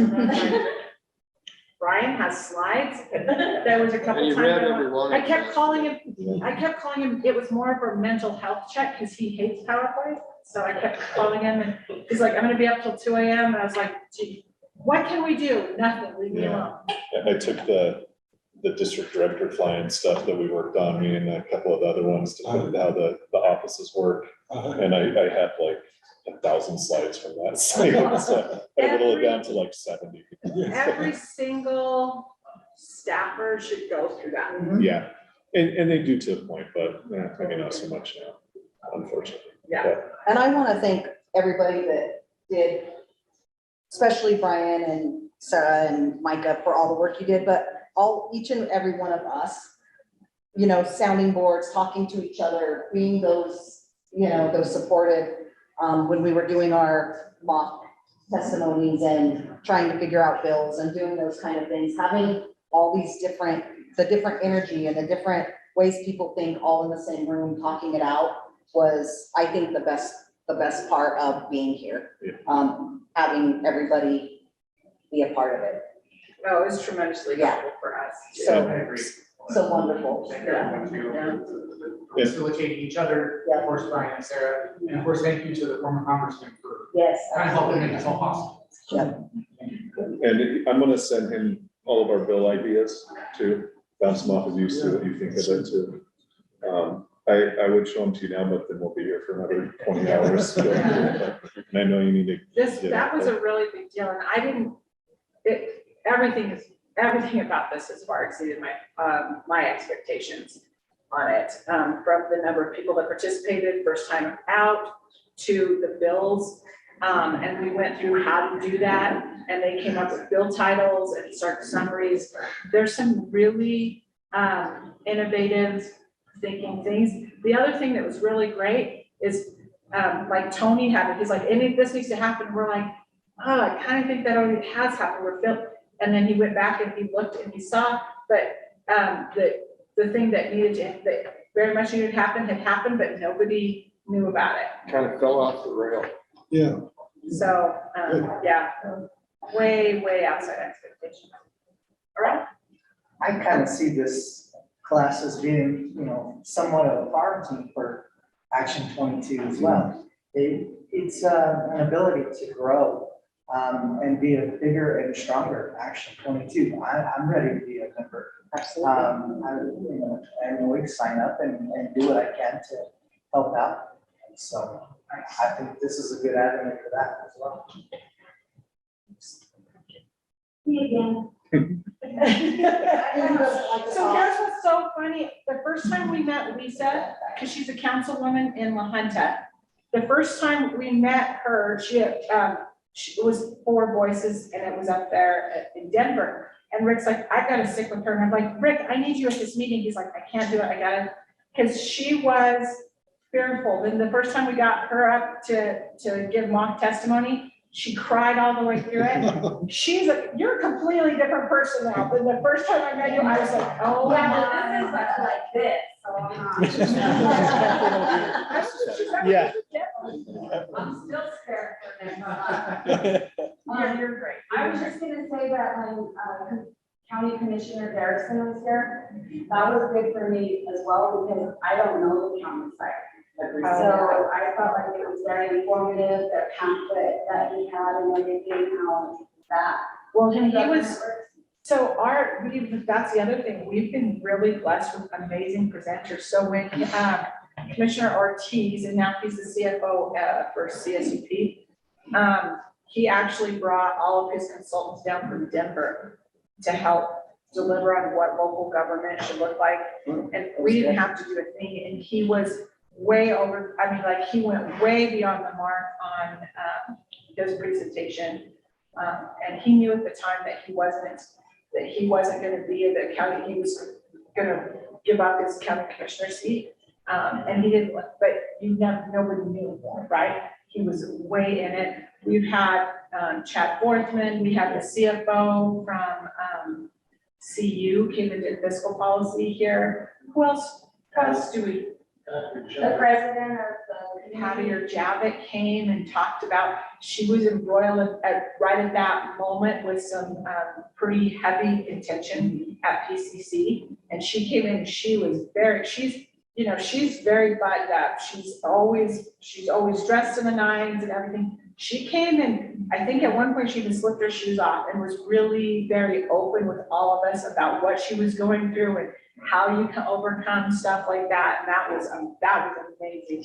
That is a side of Patty or Javik that nobody will see outside this room. No, you're right. And we had the lobbyists come in and tell us, how it is, how they do their job, which I think just the second day we did it with Mike Beasley up at the Capitol, that one was worth its weight in gold, because he showed, like, don't talk to that person, go on and talk to this person. This is where you go, this is where you hang out, this is what you do.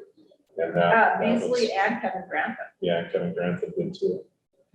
There's urban renewal, that was really informative. The which one? The urban renewal. Jerry. Oh, yeah. Yep. Renewal. Yep. that nobody knows about. Like, I mean, there's a few people in here that do, but for the most part, even county commissioners and city council to a point have no idea what urban renewal actually does, how that works. That was good. All right, All right, any? what final else? thoughts? Wrap it up for us, Yeah, Congressman. the floor is yours to wrap it up. I guess, Gene, I'd like to thank all of you for letting us participate with this. I'll tell you, I'm so impressed with Sarah and Brian with the pulling together, but as you always find out, it only works if people work together. And I think, the comment that was made, this experiment that we have of democracy, it doesn't work unless we participate. And I think being able to develop some bills, and I'm willing to bet, members of each member only has 5 bills they can actually put into the state legislature.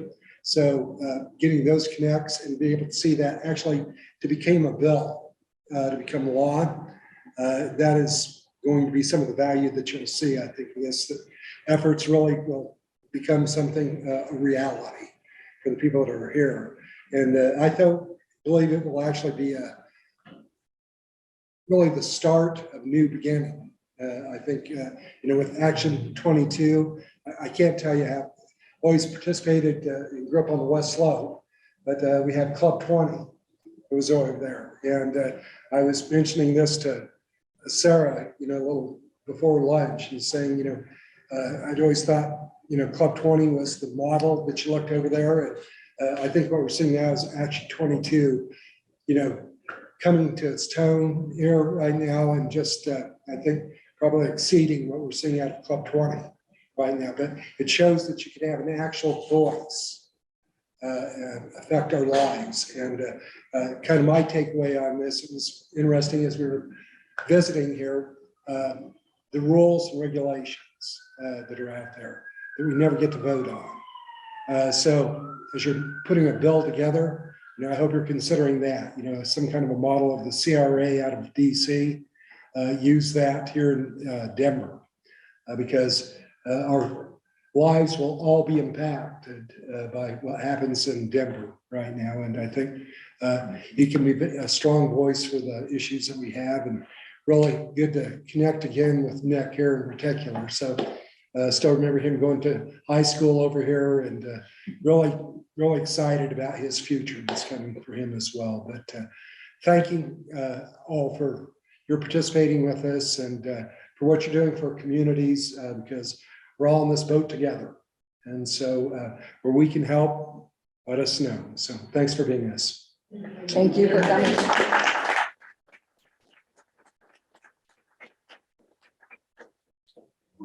Consider Action 42 or possibly Action 57. I know, it's so much, Tony. I think I foresee,